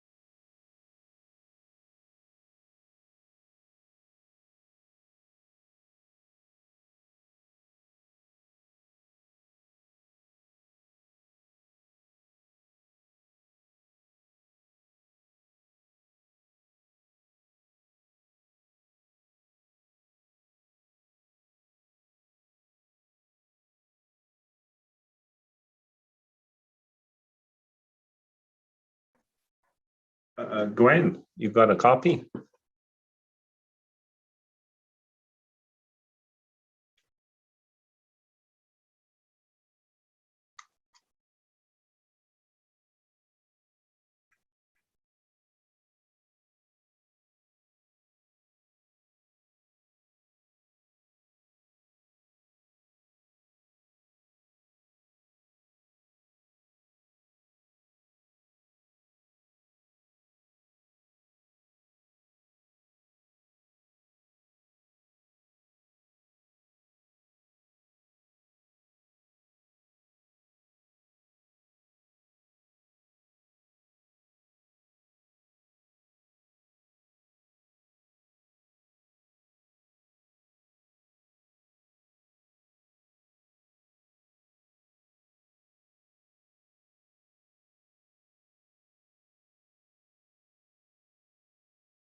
Okay.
Ugh.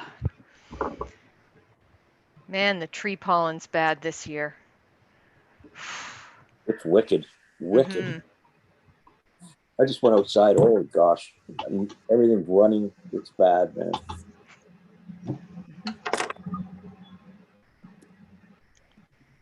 Okay. Mark's gone on a hike, eh? Mark's outside. Okay.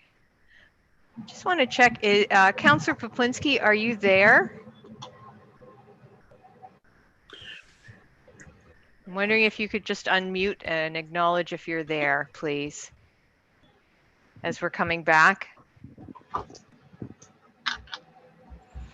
I'm here. Okay, good. I just wanted to make sure.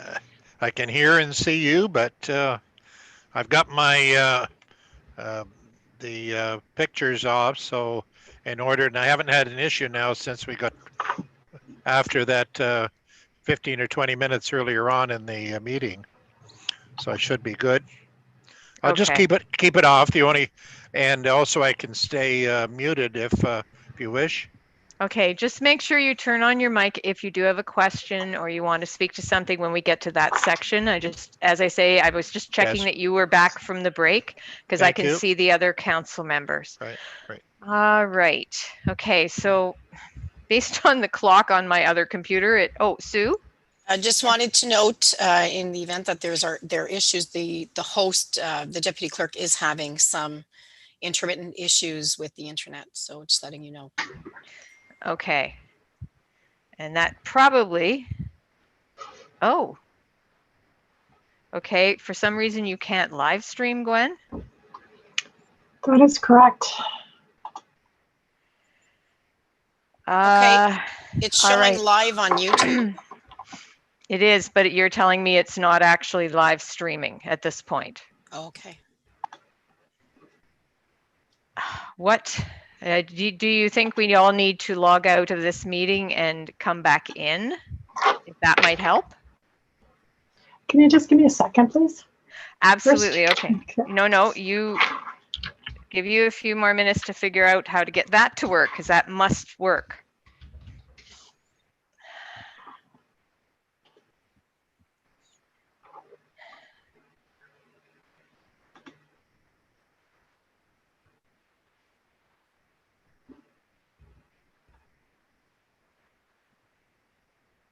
My goodness.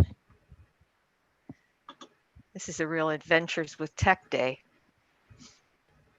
Clearly the rain made everything wet and now it doesn't want to work. All the wires are wet.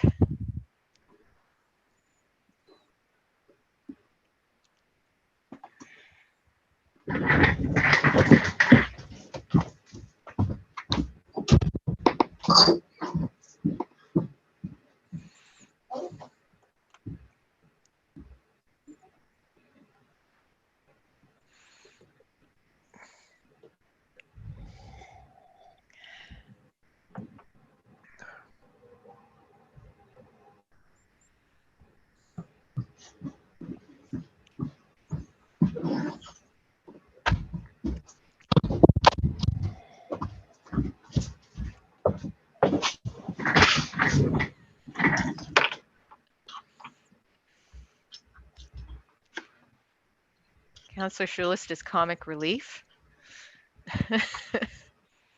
Why not? What happened to the Habs last night, buddy? The first game means nothing.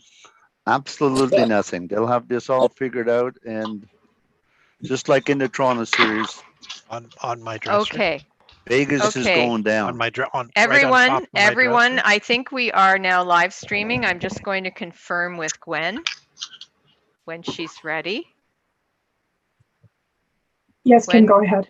Okay, thank you, Gwen. I'm sorry about this, but sorry to everyone. We will now resume the meeting. I'm going to call the meeting back to order. We were at the point where I was going to ask Mr. Whitehead if he would like to respond to the comments made by members of the public. I'm hoping there he is. Excellent. Okay, please, Mr. Whitehead, if you had any responses. Thank you, Mayor Love, members of council, staff. I want to start off by commending Mr. Stecco on his presentation. What are the chances that in the notice area that there's a registered professional engineer with experience in hydraulics and surface drainage and municipal government as well? Just a coincidence.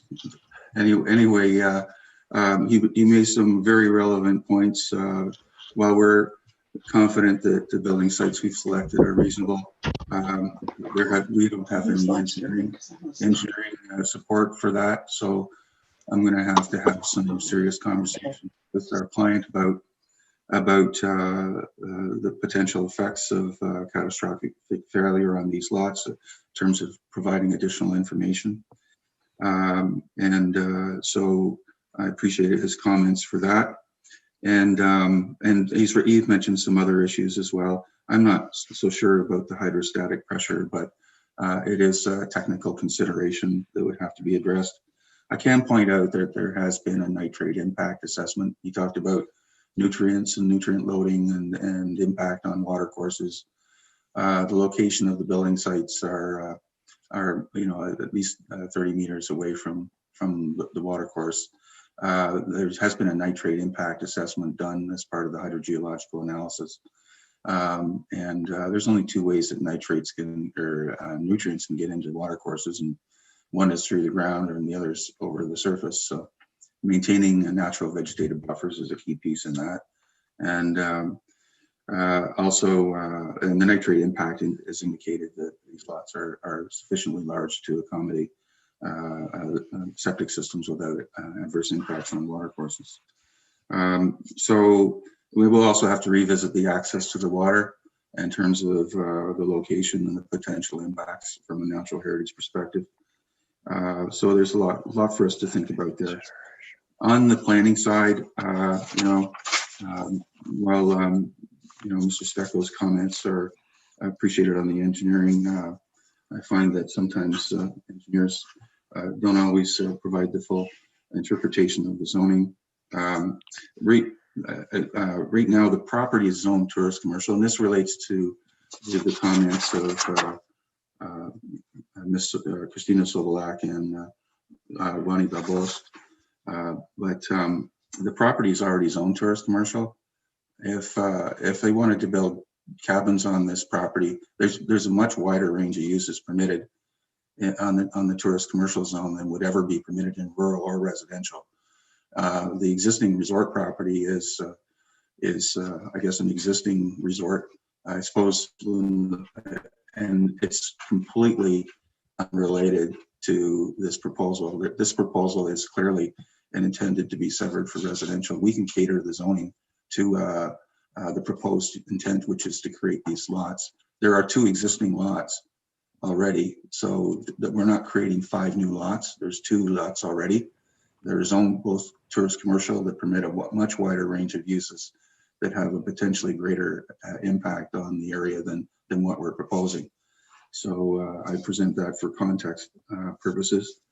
And what else? All the talk about notices, I don't think that really carries a lot of weight, Mayor Love, because I think clearly notice has gotten out to the community. This is the beginning of the process. There'll be no decision, hopefully today, by council. There's consent applications that will be having additional public notice, potentially likely a land division hearing at some point in the future. And council can hold, if there are changes to the application, council can hold another public meeting at a later date. So we're sort of at the beginning of the process. That's basically my comments on Mr. Sobelak and Mr. The other gentleman.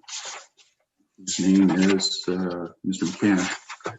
And I know Mr. Howard is here, and I'm sure he's been listening. So I'm probably saying things that he knows that is in the back of his mind as well. And again, on Mrs. Sobelak's concerns, when it comes to the existing use of the lands across the street, that's beyond the scope of what's before council today. And I appreciate the mayor's comments about submitting a formal complaint, because that's the more appropriate course of action for implementing the zoning that's in place now. And again, it's beyond the scope of this. And to try and allege that our client is trying to expand the resort by creating lots, I could think it would be a lot easier to do that just on the existing zoning, and that's not what their intention is. So I don't think that argument carries a lot of weight. Again, the notices have been effective, because we're here today and everybody's getting their opportunity to say their piece, and we've heard quite a bit. As far as allegations about dumping on the site, we'll take a look at that. This is a rezoning from commercial to residential, so it may require a phase 1 environmental site assessment to assess that issue as well. Again, I'm going to have to talk to my client about that and respond accordingly. So I'd like to thank the people that have made written and oral submissions, particularly Mr. Sakos, and we'll probably be recommending to my client that we defer the processing of the land severance applications in order to take a better look at these issues that have been raised today, and hopefully get back to council and the land division committee with more complete applications. So that's my summary, and thank you very much. Okay, thank you, Mr. Whitehead.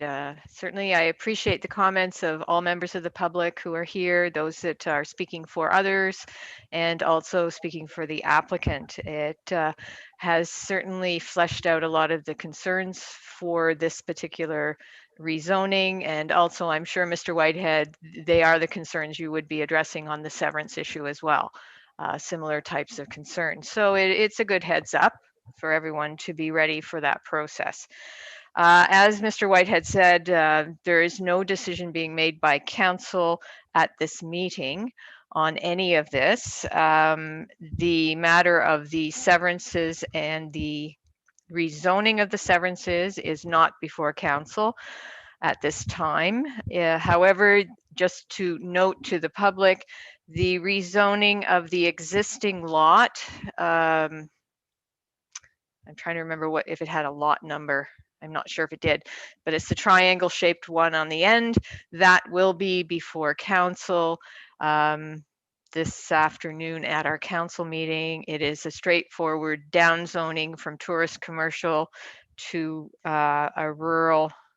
I can't remember which one it was. I think it was rural, and there were no exceptions on that one. All right. Now, I'll just quickly, is there any further comments from members of the public? Just finishing this off. Anyone else who wished to speak? Okay, I'm not seeing anyone, so I'm going to move to the next part of the agenda, which is questions discussion by council. Now, at this point, if a member of council has a question on any of the individual presentations that you have heard today, we will direct that question to the presenter. And I'm going to ask if anyone has any questions or discussion on the rezoning before us. And Councillor Wilmer. Thank you, Mary Love. Yeah, I just like to say thank you to the three presenters or four presenters, and I really appreciate it. It certainly gave me a wealth of new knowledge on the situation. So what I'm left with, I have a number of areas of concern that I think need to be looked into, and again, having some expertise in the room really helped. But I certainly have a concern with the Beaver Dam and the potential for flooding and the township's liability, and I think we need to look into that more. I guess number two, the size of the lots, are they large enough? Are there too many? Are they too small? Number three, and this is my biggest concern, I think, is the water course and the buffer. If I'm not mistaken, I think Brian indicated, or Mr. Whitehead indicated that the lots, I think between 2 and 3, that there was a buffer on lot 2. I just wondered about lot 3, if there was also a buffer on the creek. And the access to the lake along the creek doesn't appear to allow for any buffer. And I really feel that that access is in the wrong place. And I'm just wondering if it could go elsewhere, or if there are any other alternative solutions. That's it for me for right now. Thank you. Okay, thank you. Any other, actually, Mr. Whitehead, did you want to respond to any of that? Yeah, thank you, Councillor Wilmer. I think I agree with most of what you're saying here. Whether these lots go forward or not, there's the flooding issue is still going to be there. And it's an existing situation. So in that context, you know, the municipality should be concerned. And in the case of buffering and lot sizes, the lots are actually quite large. They're 1.5 acres. They're pretty large lots. Lot 3 is on the right-hand side of the water course, and it's affected by the water course as well. And we will take another look at the water access location and consider alternatives. And that's one of the reasons for holding the severance applications in abeyance. If we amend the application, we can do it before it gets circulated. Okay, thank you very much. I appreciate that.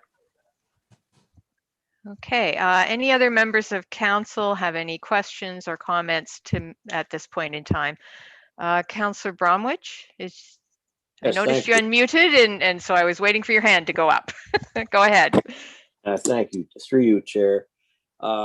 There's an awful lot of issues on the table here, and it's pretty hard to make decisions on just off a piece of paper and drawings. I would really like to maybe consider having a site visit by council at this site down the road when it's appropriate, with the stakeholders involved here, that we could see their point of view with the actual walkthrough of the property. I don't know if that's appropriate or not, but I wouldn't mind seeing it myself, and then get a very clear idea of what we're talking about here. I've only been to Long Lake once, and I can't really remember what I saw down there. I was only at one cottage, and many years ago, and my memory's failing me very badly lately. So I don't know if we could arrange for a site visit down the road when it's appropriate. I just thought I'd suggest that. Thank you. Okay, thank you. Any other members of council, any questions or comments, including Councillor Poplinski? did you have any questions or comments? I'll maybe just ask you directly because I can't see you. You'll have to unmute to let me know.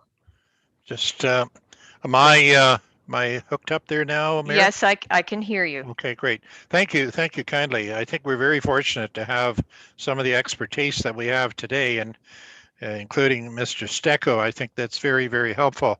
And I guess I have some concerns, and I'm sure that they'll all be addressed. The concerns expressed by Ms. Sobolak, I think, are ones which I understand we will be dealing with, and it is a separate issue. That is a concern. I want to make sure that they're all addressed properly. But dealing with the, I've had some personal dealings with on some of my own property in the past, not here, but in another part of another township with flooding from Beaver Dam, and it was a very, very expensive situation that I had. It could have been very, very more serious, but it did cost me several days of bulldozing and thousands of dollars to repair. When the Beaver Dam breaks, and especially we don't know how much water is coming down and the type of soil and everything else. We had trenches of 6 feet deep, and so if you've been through that, it is cause for concern, and that is definitely my concern. Now, it may be properly addressed with the size of the lots and restrictions on building and so on, but moving forward, I'm happy to hear that there will be some further study on that. So I'm confident that we'll be able to deal with this in a proper way. So thank you. Okay, thank you, Councillor Poplinski. And I guess the only one I haven't heard from is Councillor Schulist, if you do want to comment or have any questions. Yes, I guess I should put my 2 cents in here. Yeah, I'm absolutely not ready for decisions now. I've been kind of listening to the professionals on this here. Environment for sure, we always have to be concerned. The word liability, that's another one. What if that dam does break and we're liable for flooding for at these cottages and so on. These are all concerns, but right at this moment, I guess we're not ready to make any kind of decision. As far as a site visit, without having all of council on site, because as soon as you have a full council, then you really have a meeting sort of thing. Yeah. So, I think if we could maybe individually or 2 of us come in there with or go there with let's say Hillary and or some staff member. Maybe it would be good to go and see the site, because to me it's like when it's on paper, yeah, you can get the gist of it, but I think on site, I think it would help definitely. Thank you very much. Okay, thank you. Is there any further comments from council? All right, I always try to have all members of council go before myself. I do have a number of questions or comments. In regards to the right-of-way for the back lots, I presume now we're talking about the 5 back lots, and that according to the OPA 25, they should have 6 meters per lot, and that would be 30 meters. And we're talking about 4 meters. And when I look at, I know it's very awkward to look at these maps and try to ascertain what's on the ground. But Mr. Whitehead, is the reason that it's only 4 meters and it appears to on the map to pull away from the line that is the stream because the stream actually broadens out there? Is that why it's so narrow? Does it go to where the stream edge is, or the wet area? The high water mark of the stream, I'll call it, is. Well, I think all I can really say, Mayor Love, about the right-of-way access to the water is that it was considered in discussions with the client, and based on what you're saying and what we've heard today, there's a need to revisit that access to make sure it's more consistent with the policies of the plan and come up with some kind of a plan. I think it should generally sit at 6 meters per lot, but it all depends on how it's going to be used. And there was some mention earlier that you have to consider it as the highest potential use possible, but there are some ways of of dealing with it to control what it would be used for. So if there is, if it's not 30 meters, then 20 meters, whatever access to water gets considered, it has to be appropriate for what it's intended to be used for and not have an adverse impact on the environment. So again, we need to take another look at that. Okay, thank you. I do appreciate that, because it as it is significantly undersized, and this is something in OPA 25. So this is something that previously wasn't considered to be part of you didn't absolutely have to address it as when you're dealing with back lots. So I do appreciate that this is being addressed and considered. And if you are going to review that I think that would be helpful, especially considering the density of possible people who would be trying to use a very small space. Okay, so I guess my next question, Brian, you might as well stay on. I'm gonna ask you some questions. So my next question is in regards to the vegetated buffer area that has been identified with the zoning. Okay, is that the E38? Have I got the right one? So on either side of this water course, there is a zoned area for that, and it's a 15-meter setback. Why does it say in the documentation that it would be maintained during construction? Because obviously, yes, I need it maintained during construction, but obviously from the discussion, it should be maintained. There should be, I think the County of Renfrew identifies clearly that it's something that should form part of a development agreement between the property owners and Madawaska Valley Township. That was suggested, I believe, on page 75 of this agenda, which would be in the Renfrew County Planning Report. So I'm wondering why it says during construction in there, and why it wouldn't be maintained as a zone to protect and buffer back from this stream permanently. Okay, I think if I can make a clarification in terms of the tools that we use for that purpose. I guess during the construction, the zoning controls the buildings and structures and where they're located. The development agreement would control how the site gets developed. I can't remember the specific reference to during construction, but normally there's potential for nutrient loading or siltation during construction of silt fences, and making sure that there's no siltation during escaping at that purpose. And then the other approach, it's correctly referenced by the county in their planning report, is that the development agreement would identify the vegetated buffer along the watercourse and include provisions as by way of an agreement between the owner and the municipality that area would be maintained substantially in a natural vegetated state in perpetuity, with the exception of removal of dead or diseased trees.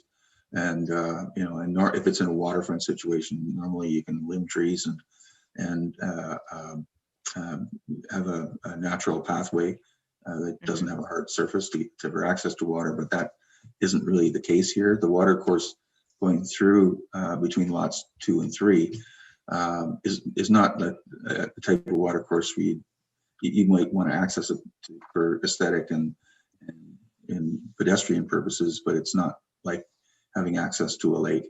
So the desire for access to it wouldn't be as great. So I hope I've answered your question. Okay, so I'm just trying to find exactly where in the language it said during construction. I'm just suggesting that it makes sense to maintain that, obviously, because it's a combination of issues. It's an environmental issue for the water course, but it's also, I presume, the path that in all likelihood, if should the beaver dam break, the path that the beaver dam will take, right? So the water from the beaver dam and debris. So, okay, I'm sorry, I can't. You gotta love all the documents. I can't find the exact reference, but I did read it said during construction, and I thought that was odd. Yeah, the beaver dam issue extends beyond the 15 meters. Yes. So I think we all agree on that. And the zoning would restrict the use of land in the areas outside of the building envelope. That basically the approach we've taken on the zoning is identifying a building area we feel is safe, and zoning the remainder of the land in a zone category that wouldn't permit any dwellings. Okay. Sorry, I'm just a little bit challenged on finding the drawing I want. The trouble with chairing the meeting is that when it comes your turn, what I'm looking for is the zoning in the colored document on page 17 of our agenda. It's sort of the brown area. It was given a specific zoning. Maybe my copy, maybe I could, if I may, Mayor Love, I could ask Brianna to bring up the thank you. The plans maybe that would show. There's one or two there, I think, Brianna. I think she'd have to have access or permission. Yeah, she's got it. Okay. Is this the one that you, yeah. Yes, I'm referring to where it sort of is a brownish color on lot 2, lot 3, and lot 1. Right. Is that not being given a specific zoning, if I remember correctly? Okay. That's correct. So that's an exception zone. And in that exception zone, that would be where we would have this 15-meter buffer for the water course. But I'm wondering why the zoning amendment would not limit any structures to the building envelopes that have been identified.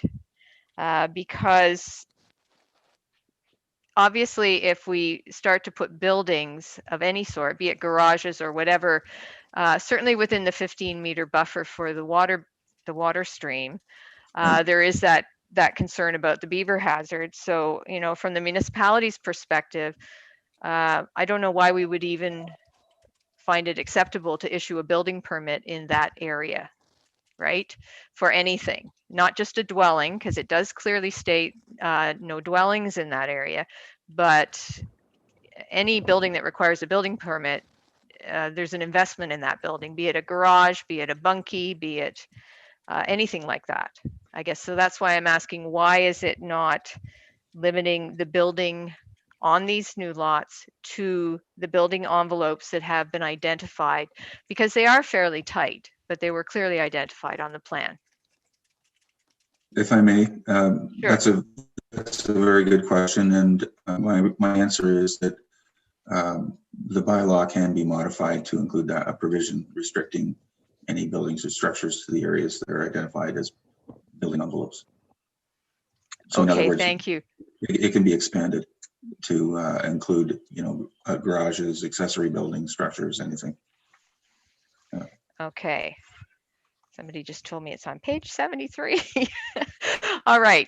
That would be my main concern, because then we don't have what was recommended was that in the development agreement with the municipality, that the municipality would identify the risk of building in this hazardous area. And I'd rather just eliminate the possibility of building.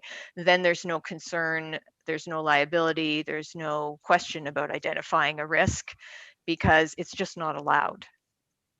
So if you could think about that in terms of addressing that issue. The other one that comes to mind with such small building envelopes on some of them is the question of secondary dwelling units.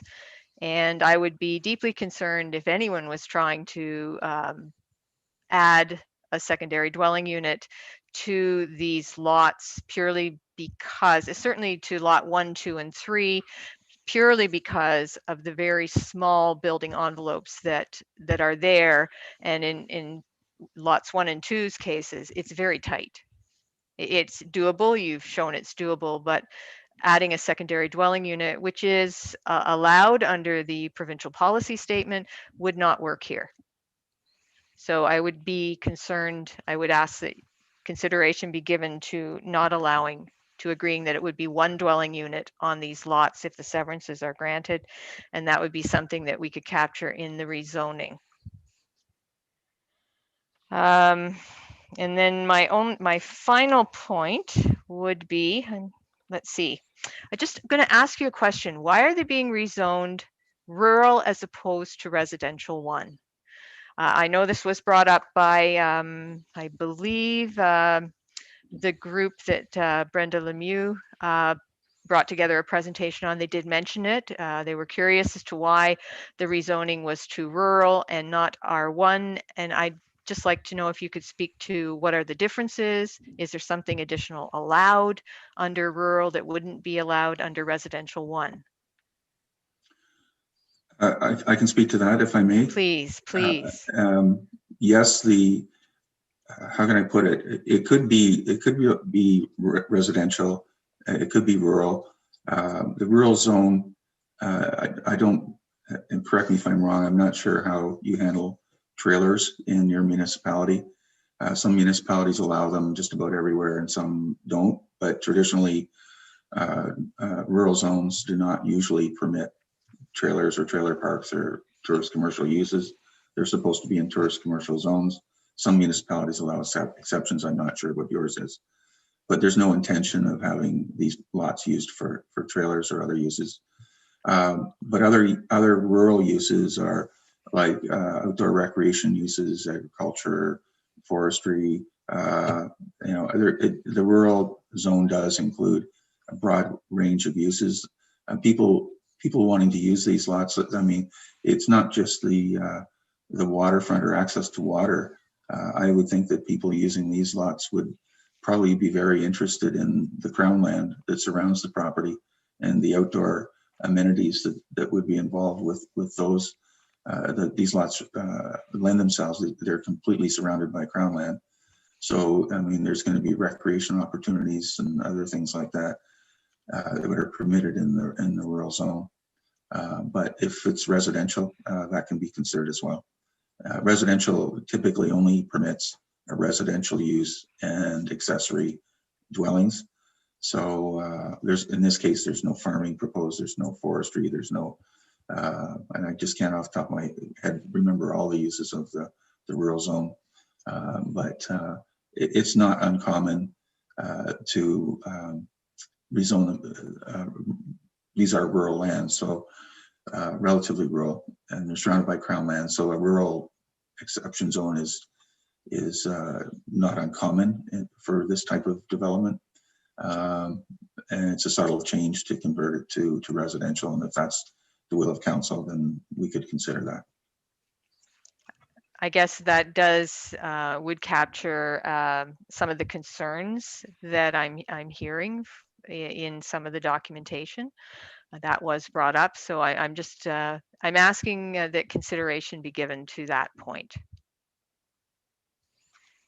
That would help to reassure people that the intent is, as stated, to sever these lots and have them be individual residences. And I think if the issues I've just asked about in regards to secondary dwellings and the building envelopes, which, you know, certainly on 1, 2, and 3 are not huge. They're doable, but they're not huge. So I think that's where some of the concerns could probably be alleviated through addressing those. And that might mean some tweaks to the zoning.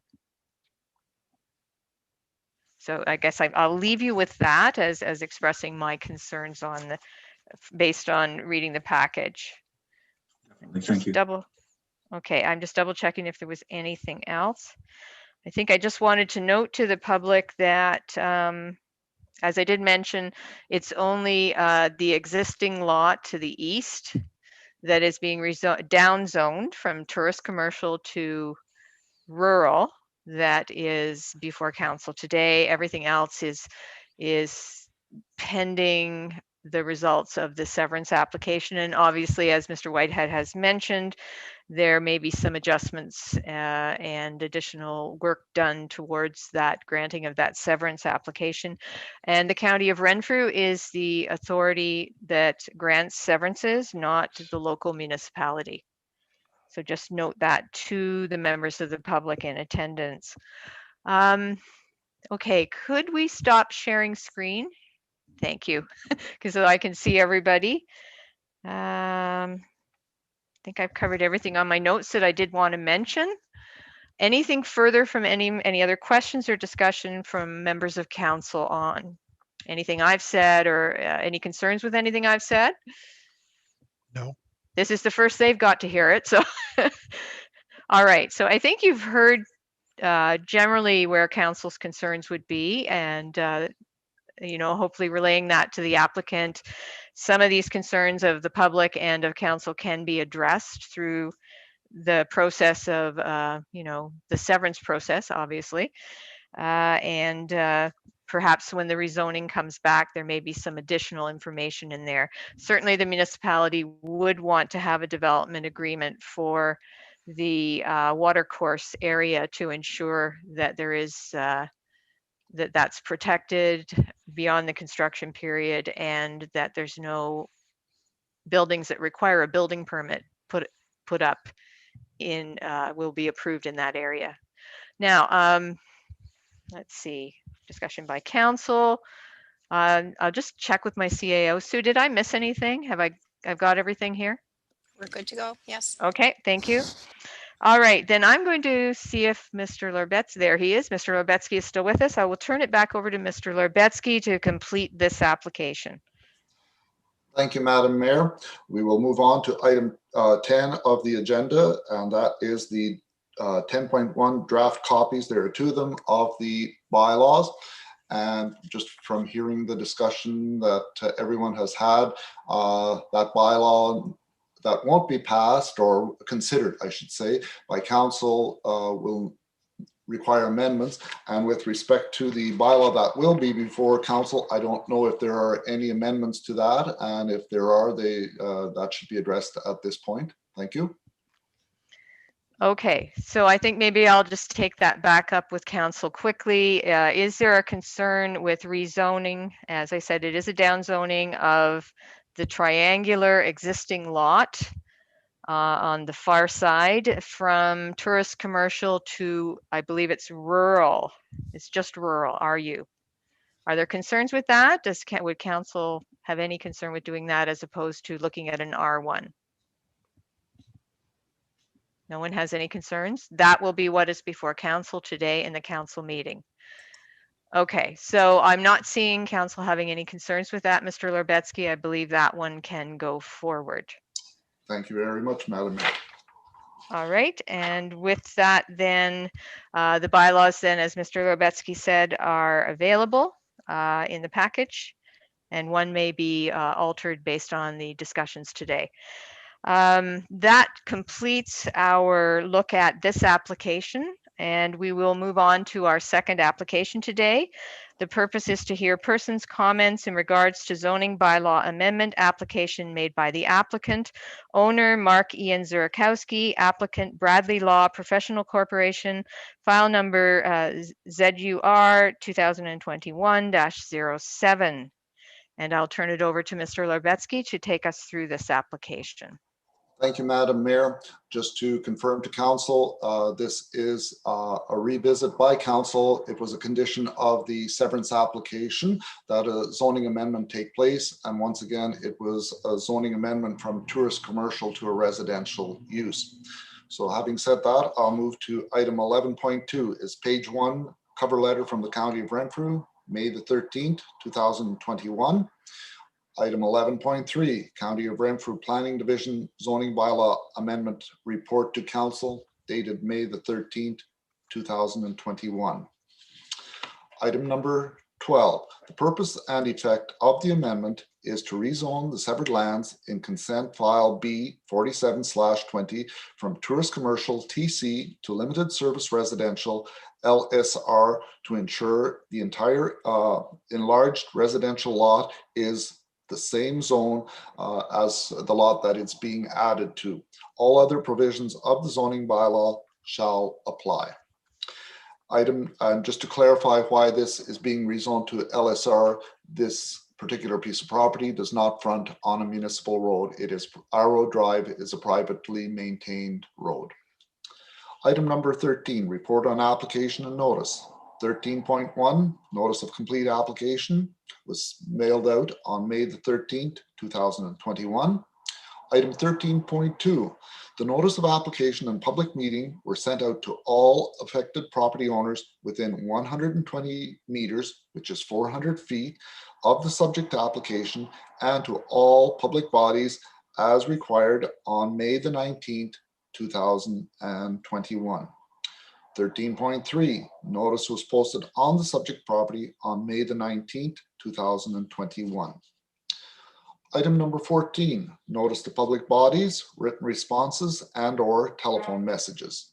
14.1 was an email from Ontario Power Generation, June the 1st, 2021.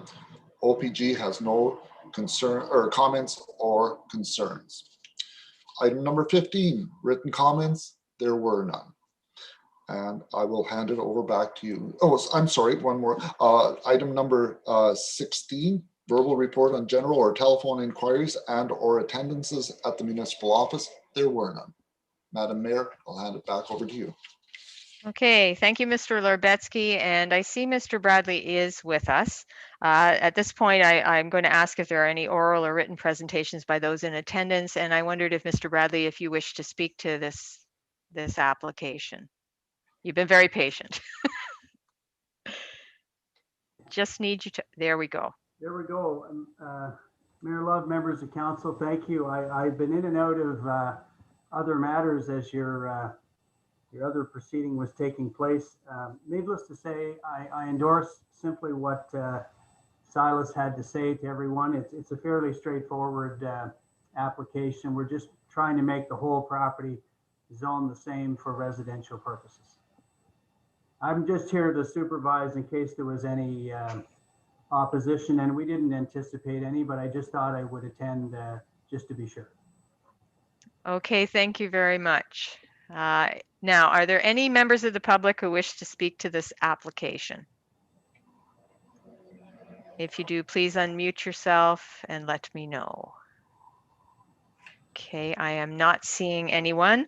We will then move to questions, discussion by council. Any questions or discussion by council on this application? Councillor Poplinski, any questions from you? I will give you a chance to unmute. Are we, we're there, Yes. are we? Yes, no, we are. No, I think it's very straightforward, and I don't have any questions. Okay, thank you very much. So there are no questions or discussion by council. I'll turn it back over to Mr. Larbetsky. Thank you, Madam Mayor.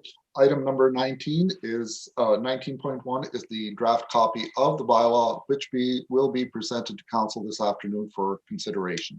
Thank you. Okay, thank you. And that by this rezoning is a condition of the consent, correct? Correct. Yes, thank you. Sue, could you read the notice, please? Or do you want Gwen to do Yes, through it? the chair.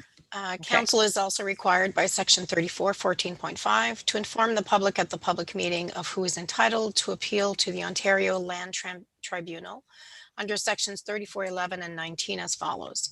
Section 34:11, if council decides to refuse an application or refuses or neglects to make a decision on an application within 90 days of the municipal clerk receiving the application, the applicant or the Minister of Municipal Affairs may appeal to the Ontario Land Tribunal by filing an appeal with the clerk of the municipality. Section 34:19, not later than 20 days after the giving of notice of passing of the bylaw, the applicant, any person or public body who made the oral submissions at the public meeting or made a written submission to council before the bylaw was passed, or the Minister of Municipal Affairs may appeal to the Ontario Land Tribunal by filing an appeal with the clerk of the municipality. Okay, thank you very much. I'd like to thank everyone. Now, I know a lot of people did leave, but I would like to thank everyone for attending this meeting and participating and contributing. And with that, I will declare the meeting is closed. Thank you all, and I will see council in the council meeting this afternoon at 1 o'clock.